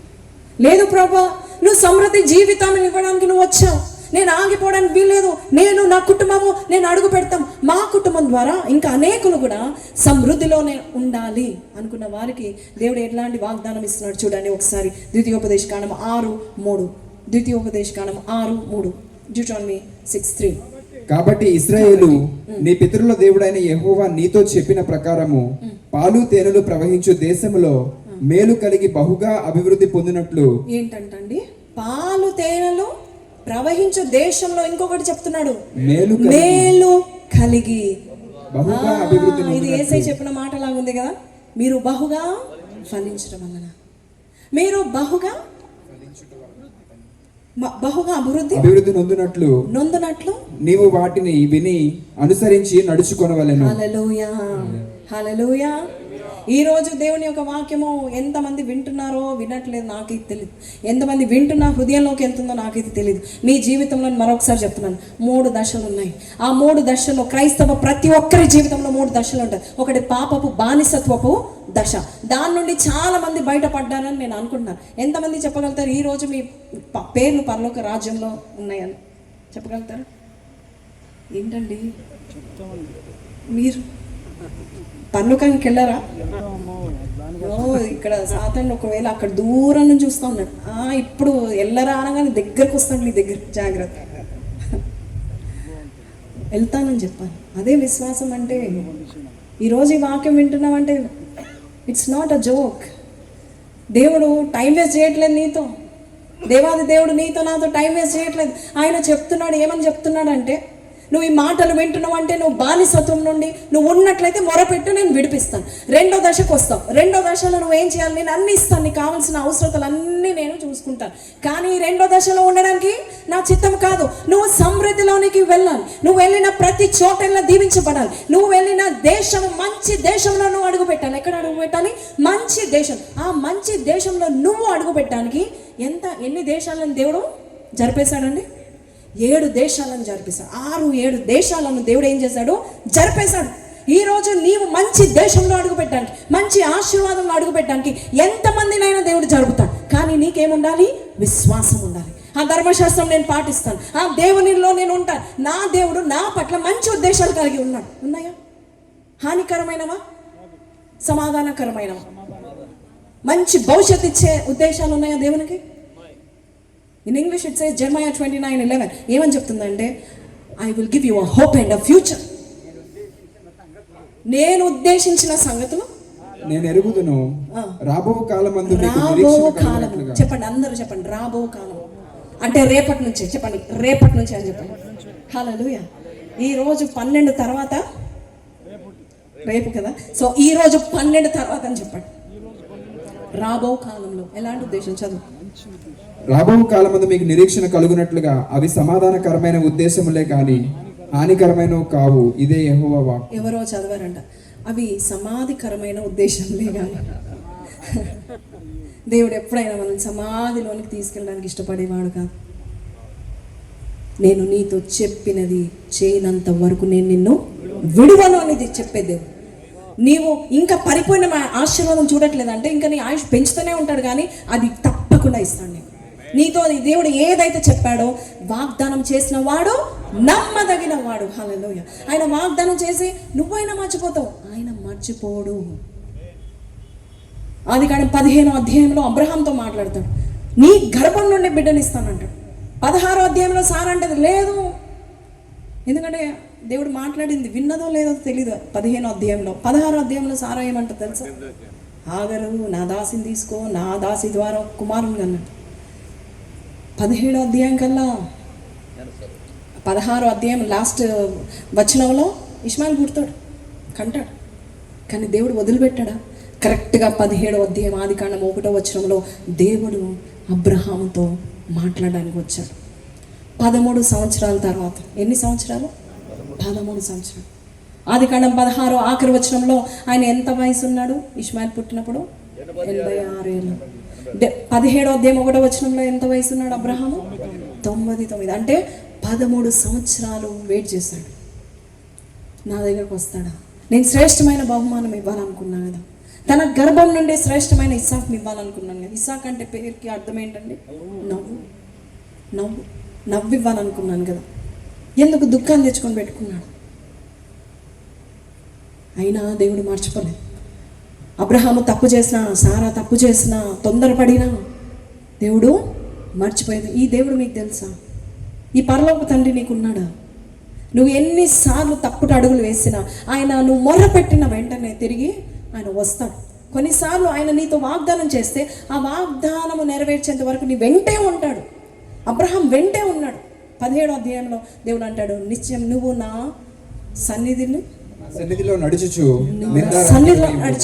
నిందారహితుడుగా ఉండు, నాకును నీకును మధ్య నా నిబంధన చేస్తాను, నిన్ను అత్యధికముగా అభివృద్ధి పొందించదనని అతనితో చెప్పాను. అబ్రహాము సాగిలపడి ఉండగా. ఎలాంటి అభివృద్ధి చెప్పాలి? అందరూ చెప్పాలి. ఈ రోజు వింటున్న వారు అందరూ చెప్పాలి. ఎలాంటి అభివృద్ధి? ఎలాంటి అభివృద్ధి? అత్యధికమైన అభివృద్ధి. ఎలా చెప్పాలి మీరు? అత్యధికంగా చెప్పాలి. ఎట్లాంటి అభివృద్ధి? అత్యధికమైన అభివృద్ధి. దేవుడు అందుకనే వెంటాడుతున్నాడు అబ్రహాంకి. ఈ రోజు నీ వెంట కూడా దేవుడు వస్తున్నాడు. అదే దేవుడు నీ వెంట ఉండి నువ్వు బహుగా ఫలించడం వలన నా తండ్రి మహిమపరచబడతాడు అంటున్నాడు. హల్లెలూయా. నీ వెంట ఉన్నాడు, నీ వెంట ఉన్నాడు కాబట్టి ఈ వాక్యాన్ని నువ్వు వింటున్నావు. హల్లెలూయా. నువ్వు నిందారహితుడుగా ఉండు. ఇప్పటికైనా పర్లేదు, ఇష్మాయిల్ పుట్టాడు, పర్లేదు, క్షమిస్తా, ఉండనిస్తా, చంపైన ఇష్మాయిల్ని ఉండనిస్తా, కానీ నువ్వు నా సన్నిధిలో నువ్వు నిందారహితుడిగా జీవించు. అత్యధికంగా నేను నిన్ను ఆశీర్వదిస్తాను, అపవృద్ధిలోనికి నేను నిన్ను తీసుకెళ్తాను. హల్లెలూయా. ఆదికాండం 12:2లో చెప్పిన వాగ్దానం మళ్ళొక్కసారి 17వ అధ్యాయంలో దేవుడు చెప్తున్నాడు.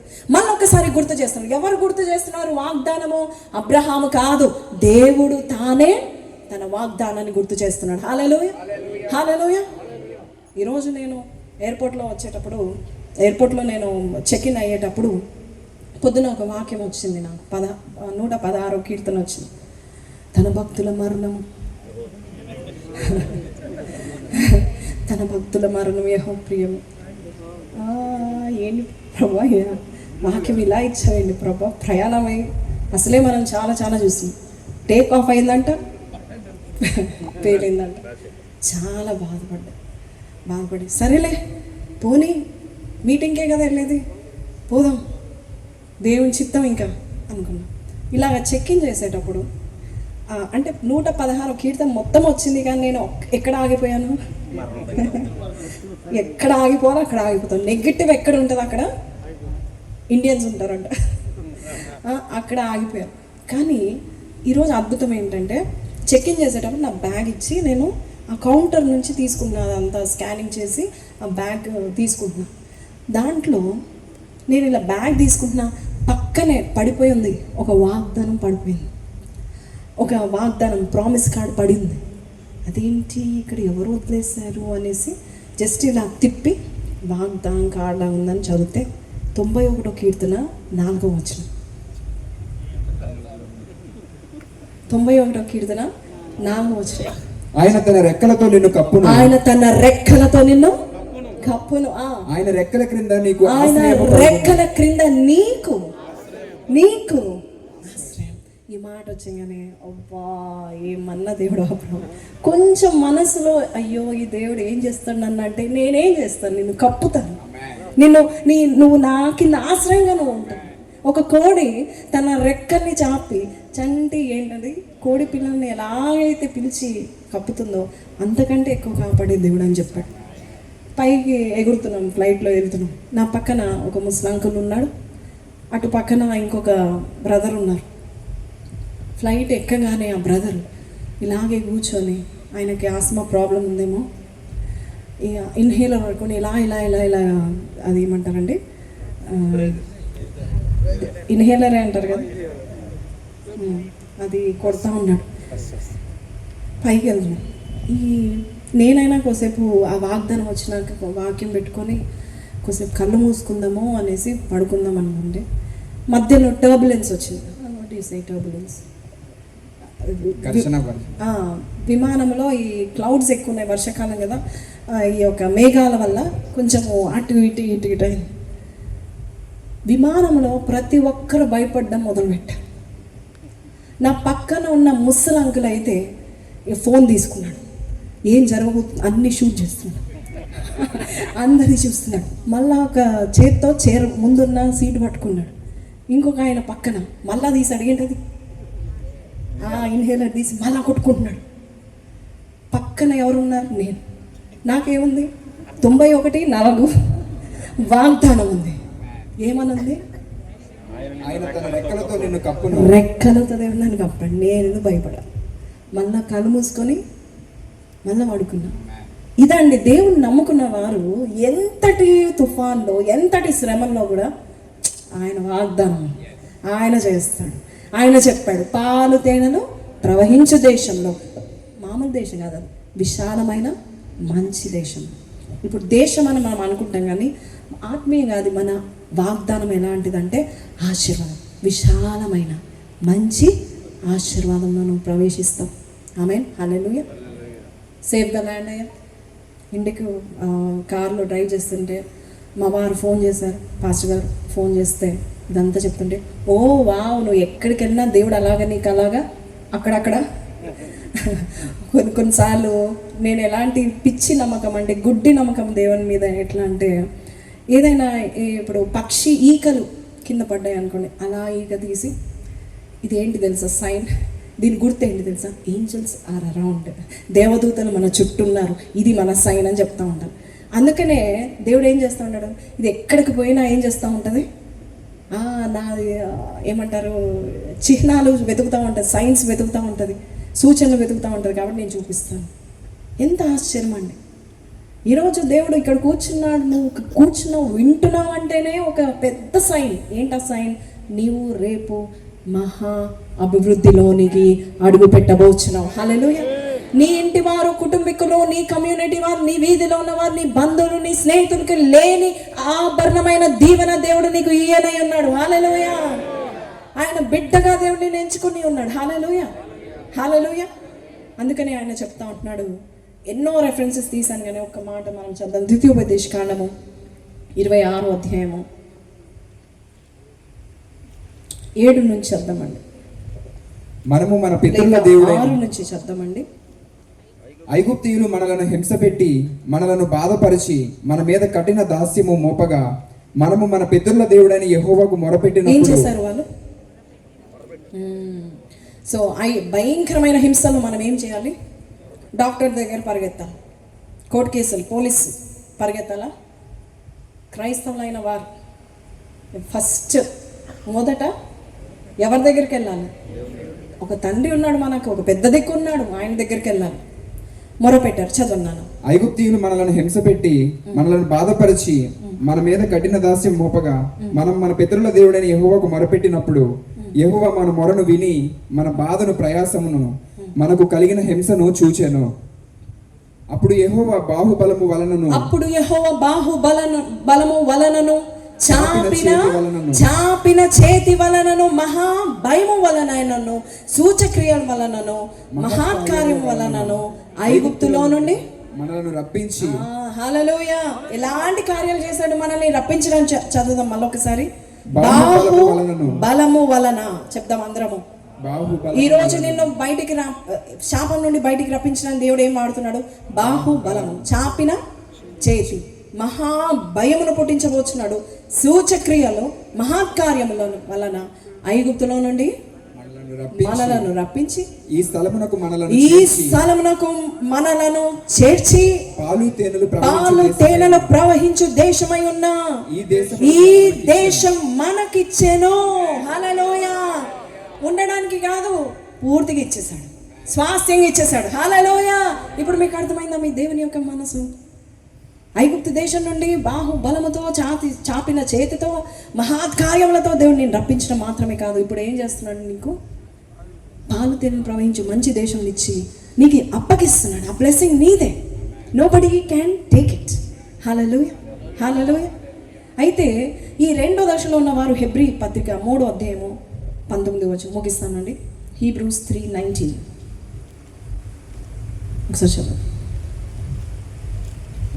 కాగా విశ్వాసము చేతనే వారు ప్రవేశింపలేకపోయిరని గ్రహించుచున్నాము. విశ్వాసము చేతన అవిశ్వాసము చేతనే మరొకసారి చదువు. కాగా అవిశ్వాసము చేతనే వారు ప్రవేశింపలేకపోయిరని గ్రహించుచున్నాము. ఇప్పుడు చెప్పండి, ఎంతమంది నమ్ముతున్నారు దేవుడు నాకు మహా గొప్ప ఆశీర్వాదాలు రాసి పెట్టాడు?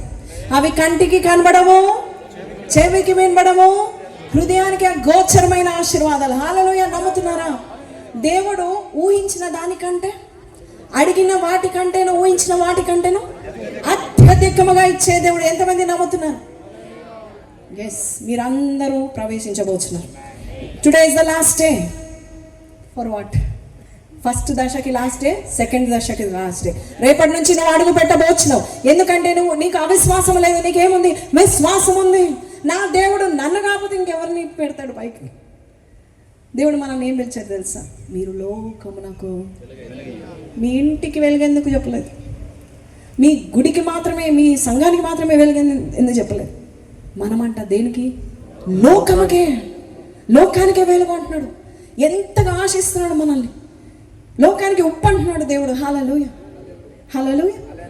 ఏదైనా చూడండి, లాస్ట్లో వేస్తే బాగోదు, కానీ ఉప్పు ఫస్ట్ వేసినా లాస్ట్ వేసినా ఉప్పులాగా ఉంటాం మనం. హల్లెలూయా. నువ్వు మొదట మర్చిపోయినా లాస్ట్లో వేసినా ఆ కూర బాగానే ఉంటుంది, మొదట్లో వేసినా బాగానే ఉంటుంది. హల్లెలూయా. అంటే నువ్వు లాస్ట్లోనికి వాక్యం అర్థమైనా మళ్ళీ అర్థం కాకపోతే మళ్ళీ రేపటి నుంచి మళ్ళీ విన్. ఆస్క్ యువర్ పాస్టర్స్, మీ సేవకులను అడగండి, ఎలాగా సిస్టర్ గారు చెప్పింది కరెక్టేనా, వాక్యంలో ఉందా, చూపించండి, మాకు నేర్పించండి, ఇంకా నేర్పించండి అడగండి. దేవుడు మాత్రం మిమ్మల్ని వదిలిపెట్టాడు. ఎక్కడ నడిపిస్తాడు? శ్రేష్టమైన దేశంలో నడిపిస్తాడు. చదువునా 3:19 చదువుతున్నావా? కంప్లీట్ చేసావా? అలాగే 4:2 హెబ్రీ 4:2 వారికి ప్రకటింపబడినట్లు మనకును సువార్త ప్రకటింపబడెను, గాని వారు వినలేదు. వినిన వారితో విశ్వాసము గలవారై కలిసి ఉండలేదు గనుక విన్న వాక్యము వారికి నిష్ప్రయోజనమైనదాయను. విన్న వాక్యము వారికి నిష్ప్రయోజనము. ఎందుకు? వారికి ఏముంది? అవిశ్వాసం. విశ్వాసము గలవారే వారు కలిసి ఉండలేదు. ఇప్పుడు ఈ వాక్యము నిష్ప్రయోజనమా ప్రయోజనమా చెప్పండి? నిద్రపోకుండా చెప్పకండి. ఎంతమంది భోజనం చేసి వాక్యం వింటున్నారు కదా? ఫస్ట్ టైం చూస్తున్నా, ఊర్లో ఇట్లా ఉంటుందని నేను ఇప్పుడు చూస్తున్నా. యాక్చువల్గా 11 కల్లా మనకి అంతా క్లోజ్ అవ్వాలి, కానీ మనం ఇంకా వింటున్నాం. నేను అన్నాను ఎంతసేపు చెప్పాలంటే, ఎంతసేపు అయినా చెప్పుకోండి అక్క, ఎంతసేపు చెప్పాలి రాజు శామ్యుల్ని అడిగితే, ఎంతసేపు అయినా చెప్పండి అక్క. వాక్యం మాత్రం చాలా బాగా వింటారండి. వింటున్నారా వాక్యం? విన్న వాక్యాన్ని నిష్ప్రయోజనం చేయకండి, పాటించండి. నేను ఒక చిన్న ఇల్లస్ట్రేషన్ చూపిస్తాను, మీకు అందరు కనబడుతుందా? ఇప్పుడు మొదటి దశ ఏంటి? మొదటి దశ చాలి నలిగిపోయిన దశ. కష్టముతో, బానిసత్వముతో, గొడ్డు చాకురితో మనుషులందరూ మనల్ని అసహించుకొని, మనల్ని పిండేసి, మనల్ని పిప్పి చేసి, ఏదో కొంచెం పిప్పి చేసినాక ఏదో తిను తాగు అని ఇస్తారు చూడు. ఇప్పుడు మా హైదరాబాద్లో కూడా అలాగే ఉంది. 24 గంటలు పని జాబ్ చేపిస్తూనే ఉంటారు. వర్క్ ఫ్రమ్ హోమ్ అంటారు, వర్క్ ఫ్రమ్ హోమ్లో కూడా జాబే. బయటికి అంటారు, బయట జాబే. 20 అవర్స్, కొంతమంది అయితే 4 గంటలే పడుకుంటారు, జాబ్ చేస్తారు, పిప్పి చేస్తారు. లోకం అంతే, పాపం అంతే, పిప్పి పిప్పి చేస్తుంది, తర్వాత ఏదో ఇస్తుంది అంటుంది, కానీ దీంతో మనము సరిపడతాం. దేని పనికి వస్తుందండి? చాలామంది జీవితాలు ఇలా ఉన్నాయి, క్రష్డ్, మొత్తం ఇరిగిపోయారు, అన్ని యాంగిల్స్లో చూస్తే ఇరిగిపోయారు. రెండో దశ ఏంటి? మనకు సరిపోయిందిలే, ఏనాటి బద్దము మనకు పొందుకున్నాం, సరిపోయింది, ఇక్కడ వరకు ఉంది, సరిపోయింది, వాటర్ ఉన్నాయిలే అనుకున్నాం. ఇది రెండో దశ. మూడో దశ, ఇక్కడ నీళ్లు నింపితే కింద పడిపోతుంది కాబట్టి నింపట్లేదు. మూడో దశ ఏంటిది? చాలు చాలు, సమృద్ధి. నాటని తోటలు, కట్టని ఇళ్ళలు, త్రవ్వని బావులు. Very easy life. ఆల్రెడీ కట్టిన జీవితం, ఆల్రెడీ దేవుడు వారిని నింపిన జీవితం. హల్లెలూయా. మీకు అర్థమవుతుందా? ఎవరో కాదు, దేవుడే నీకు ఇచ్చాడు. ఏంటది? మరొకసారి చెప్పాలి. నాటని తోటలు, త్రవ్వని బావులు, కట్టని ఇళ్ళలు. 22:17 ఇందాక చదివాము యోబు గ్రంథం. ఏంటది? మీ ఇళ్ళను దేవుడు ఎలా నింపుతాడు? మంచి పదార్థాలతో. సమ్మతించిన మాట వినిన ఎడల ఈ భూమి యొక్క మంచి పదార్థములను మీరు అనుభవిస్తారు. ఎక్కడ ఉంది? యెషయా 1:19. హల్లెలూయా. అప్పుడు మనము నింపబడ్డము మాత్రమే కాకుండా యాక్చువల్గా ఏమవుతుందంటే, దేవుడు ఏం చేస్తాడంటే, జస్ట్ ఫర్గివ్ మీ, కొంచెం కింద పడితే దేవుడు ఏమిస్తూ ఉంటాడు? నా గిన్నె నిండి పొర్లు చిన్నది. అప్పుడు పొర్లినప్పుడు ఇక్కడ గ్లాసులు ఉంటాయి. అప్పుడు ఏం చేస్తామంటే, ఫస్ట్ మన కుటుంబానికి మనం ఆశీర్వాదకరంగా ఉంటాం, తర్వాత మన సంఘానికి మనము బ్లెస్సింగ్గా ఉంటాం, తర్వాత మన బంధువులకు బ్లెస్సింగ్గా ఉంటాం. హల్లెలూయా. తర్వాత మన శత్రువులకు కూడా బ్లెస్సింగ్గా ఉంటాం, ఆ తర్వాత పేదవారికి కూడా బ్లెస్సింగ్గా ఉంటాం. ఇది దేవుడు మన నుండి కోరే జీవితం. ఐదు రకాలుగా నువ్వు దీవెనకరంగా ఉంటావు. నీ కుటుంబంలో సమృద్ధితో ఉంటావు. ఎంత సమృద్ధి అంటే ఓవర్ఫ్లో ఏమంటారండి? పొర్లే ఆశీర్వాదం. పొంగాలి. ఏదైనా కూడా మన ఆశీర్వాదం ఎలా ఉండాలి? పొంగాలి. పొంగితే ఏమవుతుందంటే కుటుంబానికి ఆశీర్వాదకరంగా ఉంటావు, నీ బిడ్డలకి ఆశీర్వాదకరంగా ఉంటావు, అలాగే నీ బంధువులకు, నీ సొంత వారికి, రక్త సంబంధులకు ఆశీర్వాదకరంగా ఉంటావు, నీ సంఘానికి ఆశీర్వాదకరంగా ఉంటావు. You will be a blessing to your church. అలాగే మనం చూస్తూ ఉంటే నువ్వు ఎక్కడున్నావు అక్కడ ఆ కుటుంబానికి కాదు, ఆ వీధికి, ఆ స్ట్రీట్కి, ఆ దేశానికి నువ్వు ఆశీర్వాదకరంగా ఉంటావు. తర్వాత బీదలు కూడా నీ వైపు చూస్తూ ఉంటారు. ఇది దేవుని చిత్తమా? చెప్పండి. ఇది దేవుని చిత్తమా? ఎంతమంది ముందు లైన్లో ఉన్న సేవకులు, పెద్దవారు, తండ్రులు చాలా చక్కగా వాక్యము వింటున్నారు, మాట్లాడుతున్నారు. వెనకాల ఉన్నవారు ఏదో చెప్తుంది, నాకేం అర్థం కావట్లేదు, ఇక్కడ ఎక్కుతుంది, ఇక్కడి నుంచి వెళ్ళిపోతారు అంటున్నారు. అర్థమైందా మీకు? మీరు బహుగా, మామూలు ఫలం కాదు, మనము బహుగా ఫలించడం వలన దేవుడు మహిమ పొందుకుంటాడు. హల్లెలూయా. నీవు ఇలాగ సన్నగిలిపోయి, నీవే కష్టం ఓడ్చుకోలేక, నీవే ఇలా క్రష్ అయిపోయి, నువ్వే ఇలాగ పిండి పిసికిపోయి, ఇలాగ నువ్వు మెత్తగా అయిపోయావు అనుకో, నువ్వు దేనికి బ్రతికున్నావు ఒకటే అన్నట్టు. ఎందుకు జీవించాలి? మనం ఎవరము? దేవుని బిడ్డలం. రెండోదిగా, పోనీలే దేవుడు, నేను దేవుడిని నమ్ముకున్నాను, దేవుడు నాకు మన్నా కురిపిస్తున్నాడు, బండ నుండి నీళ్ళు ఇస్తున్నాడు, నా బట్టలు పాతగిల్లట్లేదు, నా చెప్పులు పాడవట్లేదు, కాలు వాయట్లేదు, పర్లేదు ఈ లైఫ్. చాలా మంది దీన్ని సెల్ఫిష్ లైఫ్ అంటారు. వద్దు, గో టు దిస్ ప్లేస్. హల్లెలూయా. ఈ స్థానం ఏంటి తెలుసా? అన్ని దేశాల్లో ఆభరణమైన దేశంలోనికి దేవుడిని నడిపిస్తాడంట. ఈ భూమి మీద ఏదైతే శ్రేష్టంగా ఉందో ఆ శ్రేష్టతలో నువ్వు ఉండబోచున్నావు. హల్లెలూయా. ఈ భూమి మీద ఏ జాబ్ అయితే చాలా బెటరో, చాలా ఆభరణంగా ఉందో, చాలా అందంగా ఉందో, చాలా శ్రేష్టంగా ఉందో, ఆ జాబ్లో నువ్వు, నీ పిల్లలు ఉంటారు. హల్లెలూయా.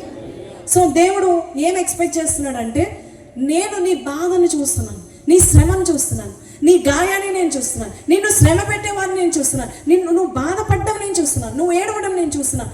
కన్నీళ్ళు తుడుచుకో అనట్లేదు దేవుడు. కన్నీళ్ళు తుడుచుకోవడం మాత్రమే కాదు, నేను దిగి వచ్చి నేను తీసుకెళ్తాను. ఎక్కడికి? పాలు తేనెలు ప్రవహించు దేశం. కానీ మధ్యలో చాలా మంది ఆగిపోతున్నారు. మధ్యలో ఎంతమంది చనిపోయారండి? ఆ దేశము చనిపోయింది. ఎంతమంది? 20 సంవత్సరాలు పైగా ఉన్నవారు చనిపోయారు. కాలేబు యెహోషువలు మాత్రమే మిగిలి ఉన్నారు. ఆ బ్లెస్సింగ్ చూడట్లేదు, ఆ సమృద్ధి చూడట్లేదు. Once you get in to this, నువ్వు ఎంత బ్లెస్సింగ్గా ఉంటావు, తల ఎత్తుకొని తిరుగుతాం. యోబు గ్రంథం 31వ అధ్యాయంలో యోబు అంటున్నాడు, నేను ఎలా ఉన్నానంట, మహారాజుగా ఉన్నాను నేను అంటున్నాడు.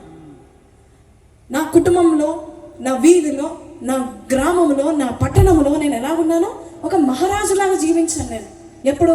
నా దేవుడు నాకు తోడుగా ఉన్న దినాలలో, నా దేవుడు నాకు సమృద్ధి ఇచ్చిన దినాల్లో నేను నా కాలు నేతిలో పడింది.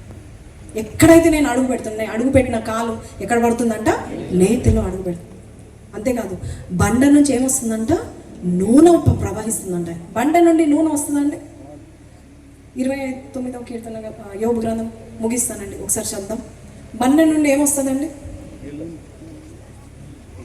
కానీ యోబు జీవితం చూడండి, 29th చాప్టర్. నేను పెట్టిన అడుగెల్లా నేతిలో పడేను, బండ నుండి.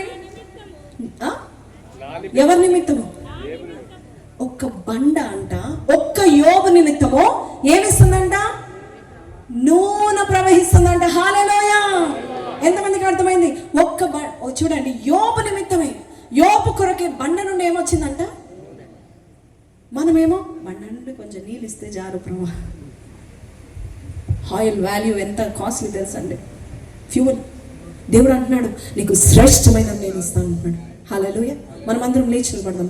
ఈ రోజు దేవుని అడుగుదామా? ఒకవేళ నువ్వు పాపంలో, శాపంలో, బానిసత్వంలో నువ్వు ఉన్నట్లయితే ఈ రోజు ప్రభా నన్ను విడిపించు నాయన ప్రభా తండ్రి. ఆ దశలో నేను ఉండడానికి వీలు లేదు నాయన ప్రభా. నా జీవితంలో నేను ఇంత భయంకరమైన దుస్థితిలో ఉండడానికి వీలు లేదు నాయన. నా కుటుంబం ఉండడానికి వీలు లేదు నాయన. ఇశ్రాయేల్ ప్రజలు వారు మొరపెట్టిన వెంటనే అయా నీవు దిగి వచ్చి వారిని విడిపించావు నాయన ప్రభా. ఈ రోజు ఇదిగో ఈ స్థలంలో, ఈ గ్రౌండ్స్ లో, ఈ ప్రాంతంలో అయా నువ్వు దిగి వచ్చి నన్ను, నా కుటుంబాన్ని విడిపిస్తున్నందుకు నీకు వందనాలు. Come on, can you pray with me? నాతో కలిసి ప్రార్థన చేస్తావా? నీ చేతులు పైకి చూపించి, ప్రభా నన్ను విడిపించు. మేము బానిసత్వంలో ఉన్నాము, మేము శాపంలో ఉన్నాము, చాలని బ్రతుకుల్లో ఉన్నాము, కష్టపడుతున్నాము, గొడ్డు చాకరీ చేస్తూ ఉంటున్నాము, కడు పేద స్థితిలో మేము ఉన్నాము, గడ్డు కాలంలో మేము ఉన్నాము. ప్రార్థన చేయండి. కమాన్, నోళ్ళు తెరవండి. మీరు మొర పెట్టాలంటున్నారు. దేవుడు ఏం చెప్పాడు? ఇశ్రాయేల్ ప్రజలు వారి మొరను విన్నాను అంటున్నాడు. వారి ప్రార్థన గుసగుసలు కాదు. దేవుడు ఏం వింటున్నాడు? మొర పెట్టండి. నీ కుటుంబం కొరకు మొరపెట్టు, నీ సంఘం కొరకు, నీ ప్రాంతం కొరకు, నీ జనరేషన్ కొరకు, నీ తరతరాల కొరకు మొరపెట్టు. అయ్యా మేము శాపంలో ఉండడానికి వీలు లేదు. ఇప్పటి వరకు మా కుటుంబము శాపంలో ఉన్నది, శాపంలో మేము తిన్నాం, శాపంలో పండుకున్నాం, శాపంలో వెట్టి చాకిరి చేస్తున్నాం. శాపము, దరిద్రము, అస్వస్థత, రోగము, భయము, ఆందోళన మమ్మల్ని వెంటాడింది నాయన. ఇంకా చాలు అని చెప్తారు. ఇంకా చాలు ప్రభా. అయ్యా మా వీపు మీద పడిన ఈ భారం ఇంకా చాలు నాయనా. ఈ బరువైన కాడి ఇంకా మేము మొయ్యలేవు నాయన. శాపం ఒక కాడి, శాపం ఒక భయంకరమైన కాడి, బరువైన కాడి. ఈ శాపం వద్దు. కమాన్ ప్రే. ఈ రోజు దేవుడు ఈ సాయంకాల సమయంలో దేవుడు దిగి వచ్చి ఉన్నాడు. దేవుడు నీతోనే మాట్లాడి ఉన్నాడు. నీ కుటుంబాన్ని దేవుడు దీవెనకరంగా మార్చడానికి దేవుడు దిగి వచ్చి ఉన్నాడు. ఆయన నేను నడిపిస్తాడు. పాలు తేనెలో ప్రవహించు దేశంలో నడిపిస్తాడు. అన్ని దేశాల్లో, ఆభరణమైన దేశంలో నడిపిస్తాడు. అన్ని దీవెనలో, ఎంతమందికి ఎన్ని దీవెనలు వచ్చాయో నాకు తెలియదు, కానీ వారికి వచ్చిన దీవెనల కంటే కూడా నీ దీవెన శ్రేష్టమైనదిగా, అందరికంటే ఎక్కువగా, మహిమకరంగా, ఏంటండి అత్యధికంగా దేవుడు నీకు దయచేయను. ఆయన మేలు చేసే దేవుడు, మేలు చేయడానికి ఇష్టపడే దేవుడు, మేలు చేస్తాడు. అడగండి, మొరపెట్టండి. ఈ రాత్రి నేను చెప్పాను కదా ఇందాక, 12 రాకముందే, 12 అవ్వకముందే ప్రార్థన చేయండి. పరిశుద్ధ కార్యము మీ జీవితంలో జరుగుతుంది, ఎవరో జీవితంలో జరుగుతుంది. బహుబలంగా దేవుడు కార్యం చేయబోతున్నాడు. నీవు అవిశ్వాసం చూపించట్లేదు, నువ్వు విశ్వాసం చూపిస్తున్నావు. ఇంకా చాలు ప్రభా, ఈ దరిద్రం చాలు, ఆ పడిపోతున్న జీవితం చాలు. చాలా మంది పాపంలో ఎలాగ పడిపోతున్నారంటే, ఒక రోజేమో శిఖరాలు ఎక్కుతున్నారు, ఒక రోజు లోయల్లో పడిపోతున్నారు. ఒక రోజేమో లోయలో ఉంటున్నారు, మరో రోజు శిఖరాలు ఎక్కుతున్నారు. మళ్ళా శిఖరం లోయలోకి పడిపోతున్నారు. దేవుడు అంటున్నాడు, వద్దు, ఆ జీవితం వద్దు, ఇంకా చాలు, ఆ పాపం జీవితం వద్దు, ఇంకా చాలు. పాపం వెనకాల ఏమొస్తుంది? శాపం ఉంది. నువ్వు చేసే ప్రతి పాపానికి వెనకాల నీకు వచ్చే ప్రతిఫలం ఏంటంటే మరణము, శాపము, సిగ్గు, వేదన, ఆందోళన, వెట్టి చాకిరి. ఈరోజు నువ్వు దేవుడు అడుగు, ఇంకా చాలు ప్రభా, నేను మొర పెడుతున్నాను ఆయన, నేను మొర పెడుతున్నాను. ప్రార్థన చేయండి. ఒకవేళ ఏ పాపమైతే దేవుని కంటే ఎక్కువగా ఏదైతే నువ్వు ప్రేమిస్తున్నావు అది విగ్రహంగా ఉన్నట్లయితే విడిచిపెట్టు. దేవునికి ప్రథమ స్థానం ఇవ్వండి. ఆయనకు తెలుసు పాలు తేనెలు ప్రవహించే దేశం ఏ దేశంలో ఉంటుందో తెలుసు. ఆయనకి తెలుసు నీ దీవెన ఎక్కడ ఉంటుందో తెలుసు, నీ ఆశీర్వాదం ఎక్కడ ఉంటుందో ఆయనకు తెలుసు. ఆయనను మీరు అడగండి, ఈ రోజు అడగండి. ఆయన ఇష్టపడుతున్నాడు, నువ్వు అడిగితే ఇష్టపడుతున్నాడు. నేను తీసుకెళ్తా నా కుమారుడు, నేను నిన్ను నడిపిస్తా దీవెనలోకి నా కుమారుడు. అస్సలు సమృద్ధి ఏంటో నేను చూపిస్తాను. చాలని జీవితం ఇప్పటి వరకు చూస్తావు, ఇంకా చాలా సంవత్సరాలు బానిసత్వంలో ఉన్నారు ఇజ్రాయెల్ ప్రజలు, కానీ కొద్ది కాలం మాత్రమే ఆశీర్వాదంలో ఉన్నారు. నీవు అలాగా ఉండడానికి వీలేదు. అయ్యో 20 years 20 సంవత్సరాలు పైగా ఉన్నావు, ఇంకా చాలు. 40 సంవత్సరాల వరకు పాపం చేసాము, ఇంకా చాలు.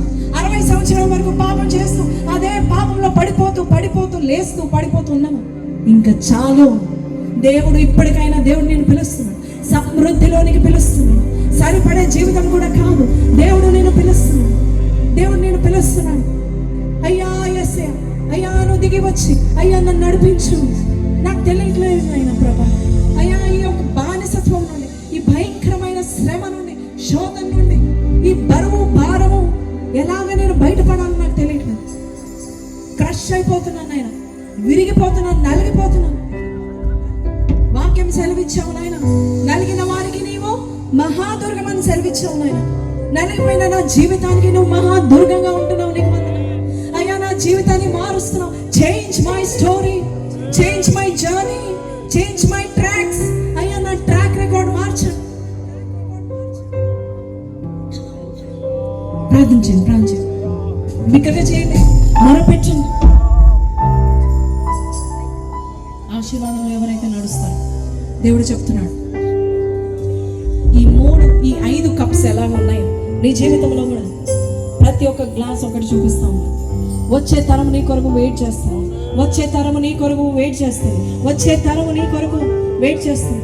నీవు ఈ రోజు తీసుకున్న నిర్ణయం, నీవు అవిశ్వాసంతో ఉన్నట్లయితే దేవుడు నాకెందుకు ఇస్తాడనే అవిశ్వాసంలో ఉన్నావా? దేవుడు చూపించే ఆశీర్వాదంలోనికి నువ్వు నడవలేకపోతున్నావా? దేవుడు నీకు బయలుపరుస్తున్న వాగ్దానంలోనికి నువ్వు నడవలేకపోతున్నావా? ఇప్పటికైనా నిందారహితుడుగా ఆయన సన్నిధానంలో నువ్వు నిలబడినట్లయితే దేవుడు తీసుకెళ్ళడానికి ఆయన సిద్ధ మనసు కలిగి ఉన్నాడు. నిన్ను క్షమించడానికి సిద్ధ మనసు కలిగి ఉన్నాడు. ఆయన చేయి పట్టి ఆయన చాచిన బాహు చేత నేను నడిపించడానికి సిద్ధ మనసు కలిగి ఉన్నాడు. ఎంతమంది వాక్యం అర్థం చేస్తున్నారు తెలియదు. చిన్నలేండి పెద్దలేమేంటి, యెహోవా యందు భయభక్తులు గల వారిని ఆయన ఆశీర్వదించును గాక. హల్లెలూయా. మీరు చిన్నవారైనా పెద్దవారైనా దేవుని యందు భయభక్తులు కలిగి, అయ్యా ఈ రోజు నువ్వు నాతోనే మాట్లాడావు, అయ్యా నీ సేవకురాన్ని నువ్వు పంపించావు, ఆమె స్వరం వెనకాల నీ స్వరం నాకు వినిపింప చేసావు నాయనా, నీకు వందనాలు. అయ్యా నేను బానిసత్వంలో ఉన్నాను, అవును, అదే అప్పుల్లో ఉన్నాను, అదే గొడవల్లో ఉన్నాను, అదే ఆందోళనలో ఉన్నాను, అదే భయము నన్ను వెంటాడుతుంది. ఏ భయం అయితే నా కుటుంబాన్ని వెంటాడుతుందో, ఏ భయం అయితే నా పితల్ని నిన్ను వెంటాడిందో, అదే భయం నన్ను వెంటాడుతుంది. అదే దరిద్రంలో నేనున్నా, అదే అప్పుల్లో నేనున్నా, నష్టంలో నేనున్నా.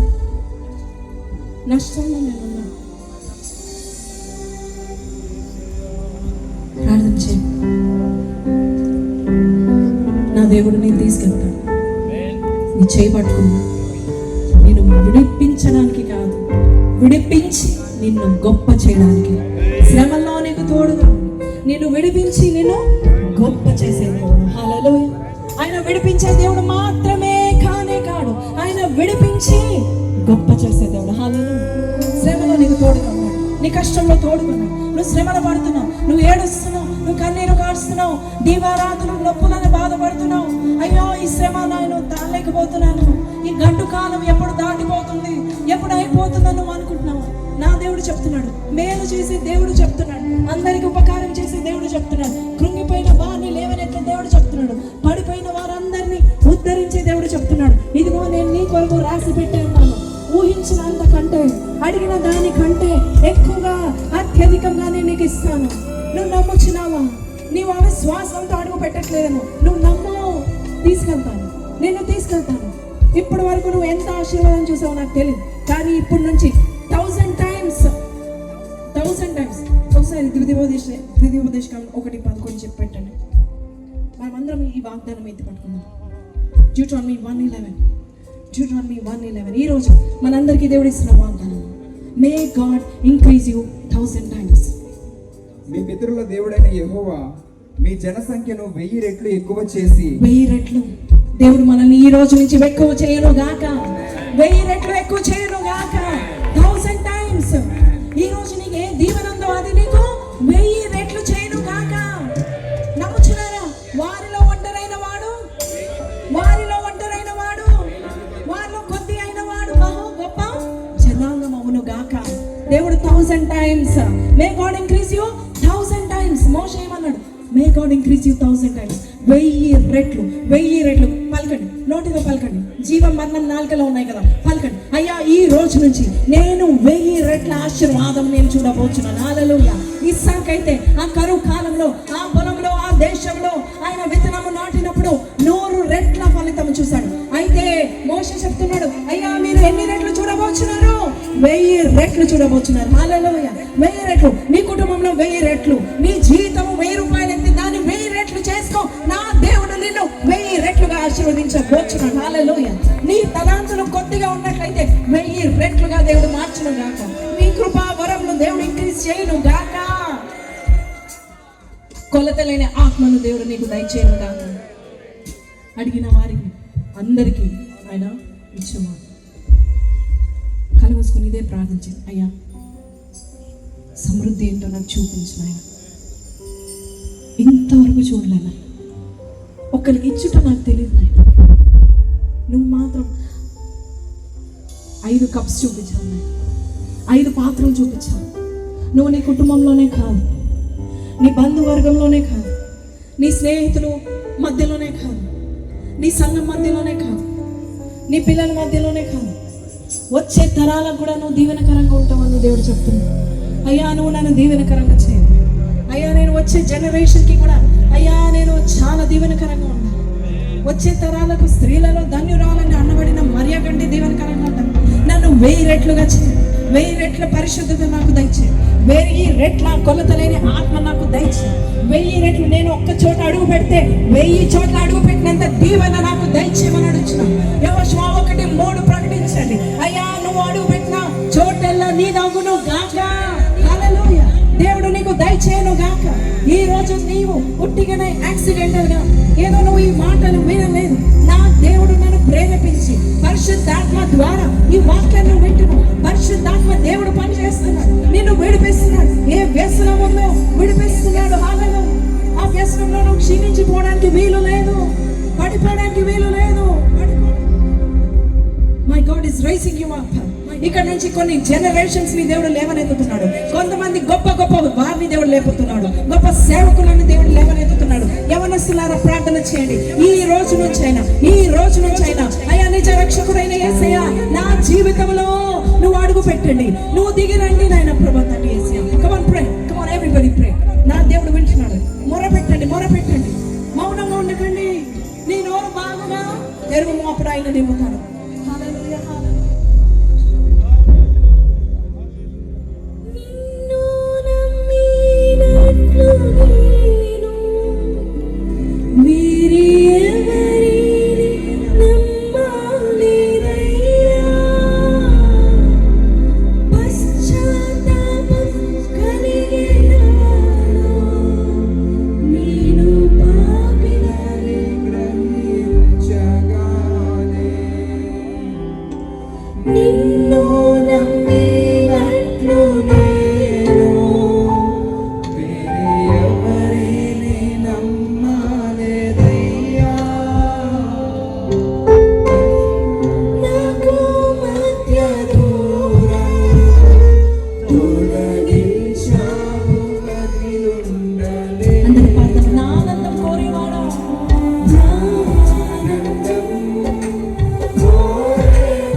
ఆనందం కోరేదేమో ఒక చిన్న ప్రార్థన చేస్తాను మీకు అలాగే నేర్చుకున్నాను.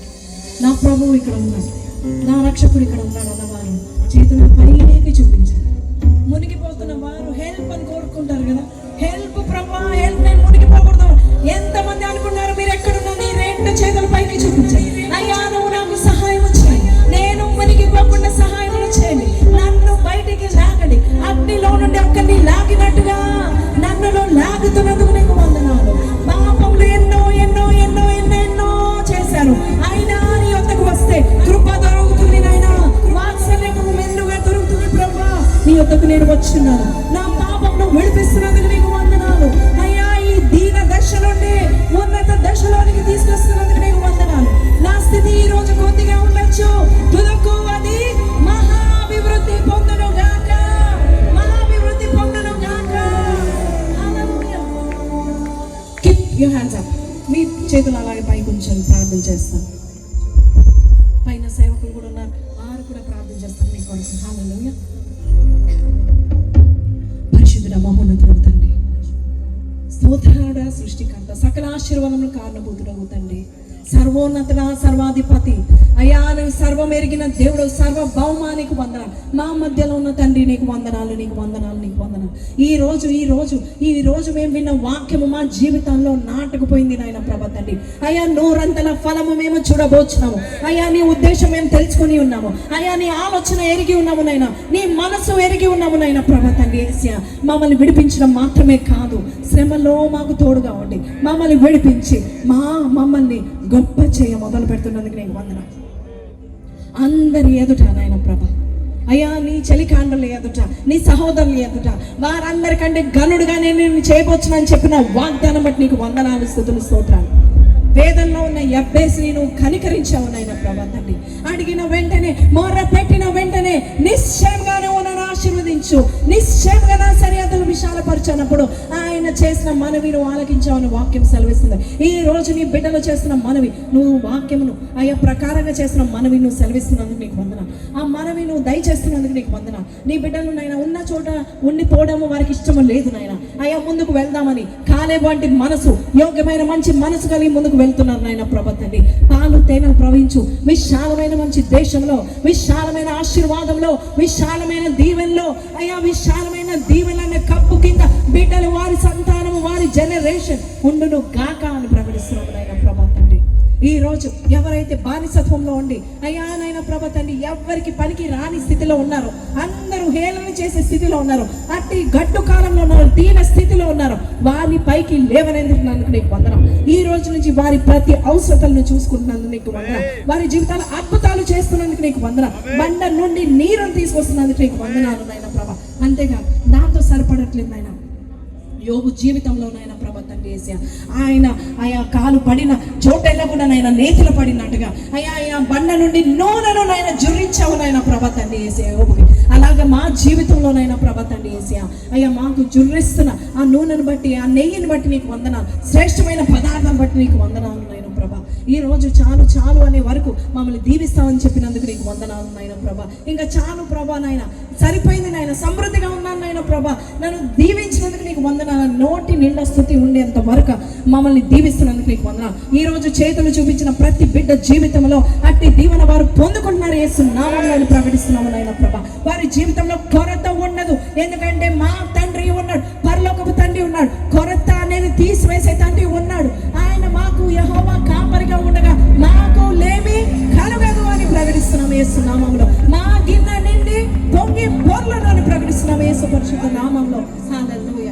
పరిశుద్ధాత్మ తండ్రి ఈ రోజు ఎవరైతే అయ్యా బహు పేద స్థితిలో ఉన్నారో వారిని ఉన్నత స్థితిలో తీసుకెళ్తున్నందుకు నీకు వందనాలు. ఎవరైతే విశ్వాసంలో పడిపోయిన స్థితిలో ఉన్నారో, ఎవరైతే పాపంలో కూరుకుపోయిన స్థితిలో ఉన్నారో, అయ్యా తుప్పు పట్టిన స్థితిలో ఉన్నారో వారిని సరిచేసి బాగు చేసి వారిని నువ్వు దీవిస్తున్న విధానం బట్టి నీకు వందనాలు. ఈ సమయం మాకు ఇచ్చినందుకు నీకు వందనాలు అయ్యా. సేవకుని బట్టి నీకు వందనాలు. జాషువా అయ్య గారిని బట్టి నీకు వందనాలు అయ్యా. పాస్టమ్మ గారిని బట్టి నీకు వందనాలు. ఇజ్రాయెల్ బ్రదర్ గారిని బట్టి నీకు వందనాలు. అయ్య గారిని బట్టి నీకు వందనాలు. మరి కుటుంబం బట్టి నీకు వందనాలు. ఈ రోజు వచ్చిన ప్రతి బిడ్డ, ప్రతి జంట, ప్రతి వృద్ధుడు, ప్రతి యవనస్తుడు, ప్రతి ఒక్క చిన్ని బిడ్డ, చంటి బిడ్డలు అయ్యా, చంటి పిల్లల తల్లిదండ్రులు ఎవరైతే వచ్చినారో వారందరూ దీవెనకు పాత్రులుగా నువ్వు చేస్తున్నందుకు నీకు వందనాలు. ఆశీర్వాదం కారకులుగా చేస్తున్నందుకు నీకు వందనాలు. ఈ రోజు మొదలుకొని 12 దాటిన తర్వాత వారి జీవితంలో కొత్త మనసు రాబోతుంది నాయన ప్రభా. దీవెన వారి వెంట వెంట వెళ్ళను గాక. అబ్రహాము దీవెన వెంట వెళ్ళలేదు, దీవెన అబ్రహాము వెంట వెళ్ళినట్టుగా నీ బిడ్డల వెంట ప్రతి దీవెన, శ్రేష్టమైన ఆశీర్వాదము వారి వెంట, వారి సంఘం వెంట, వారి కుటుంబం వెంట, వారి పిల్లల వెంట, తరతరాల వెంట వచ్చును గాక అని ప్రకటిస్తున్నాం యేసు పరిశుద్ధ నామములో. హల్లెలూయా. ఈరోజు మేము ఈ మాటలు మేము విన్నాం నాయన. 2వ దశ వద్దు, 1వ దశ వద్దు.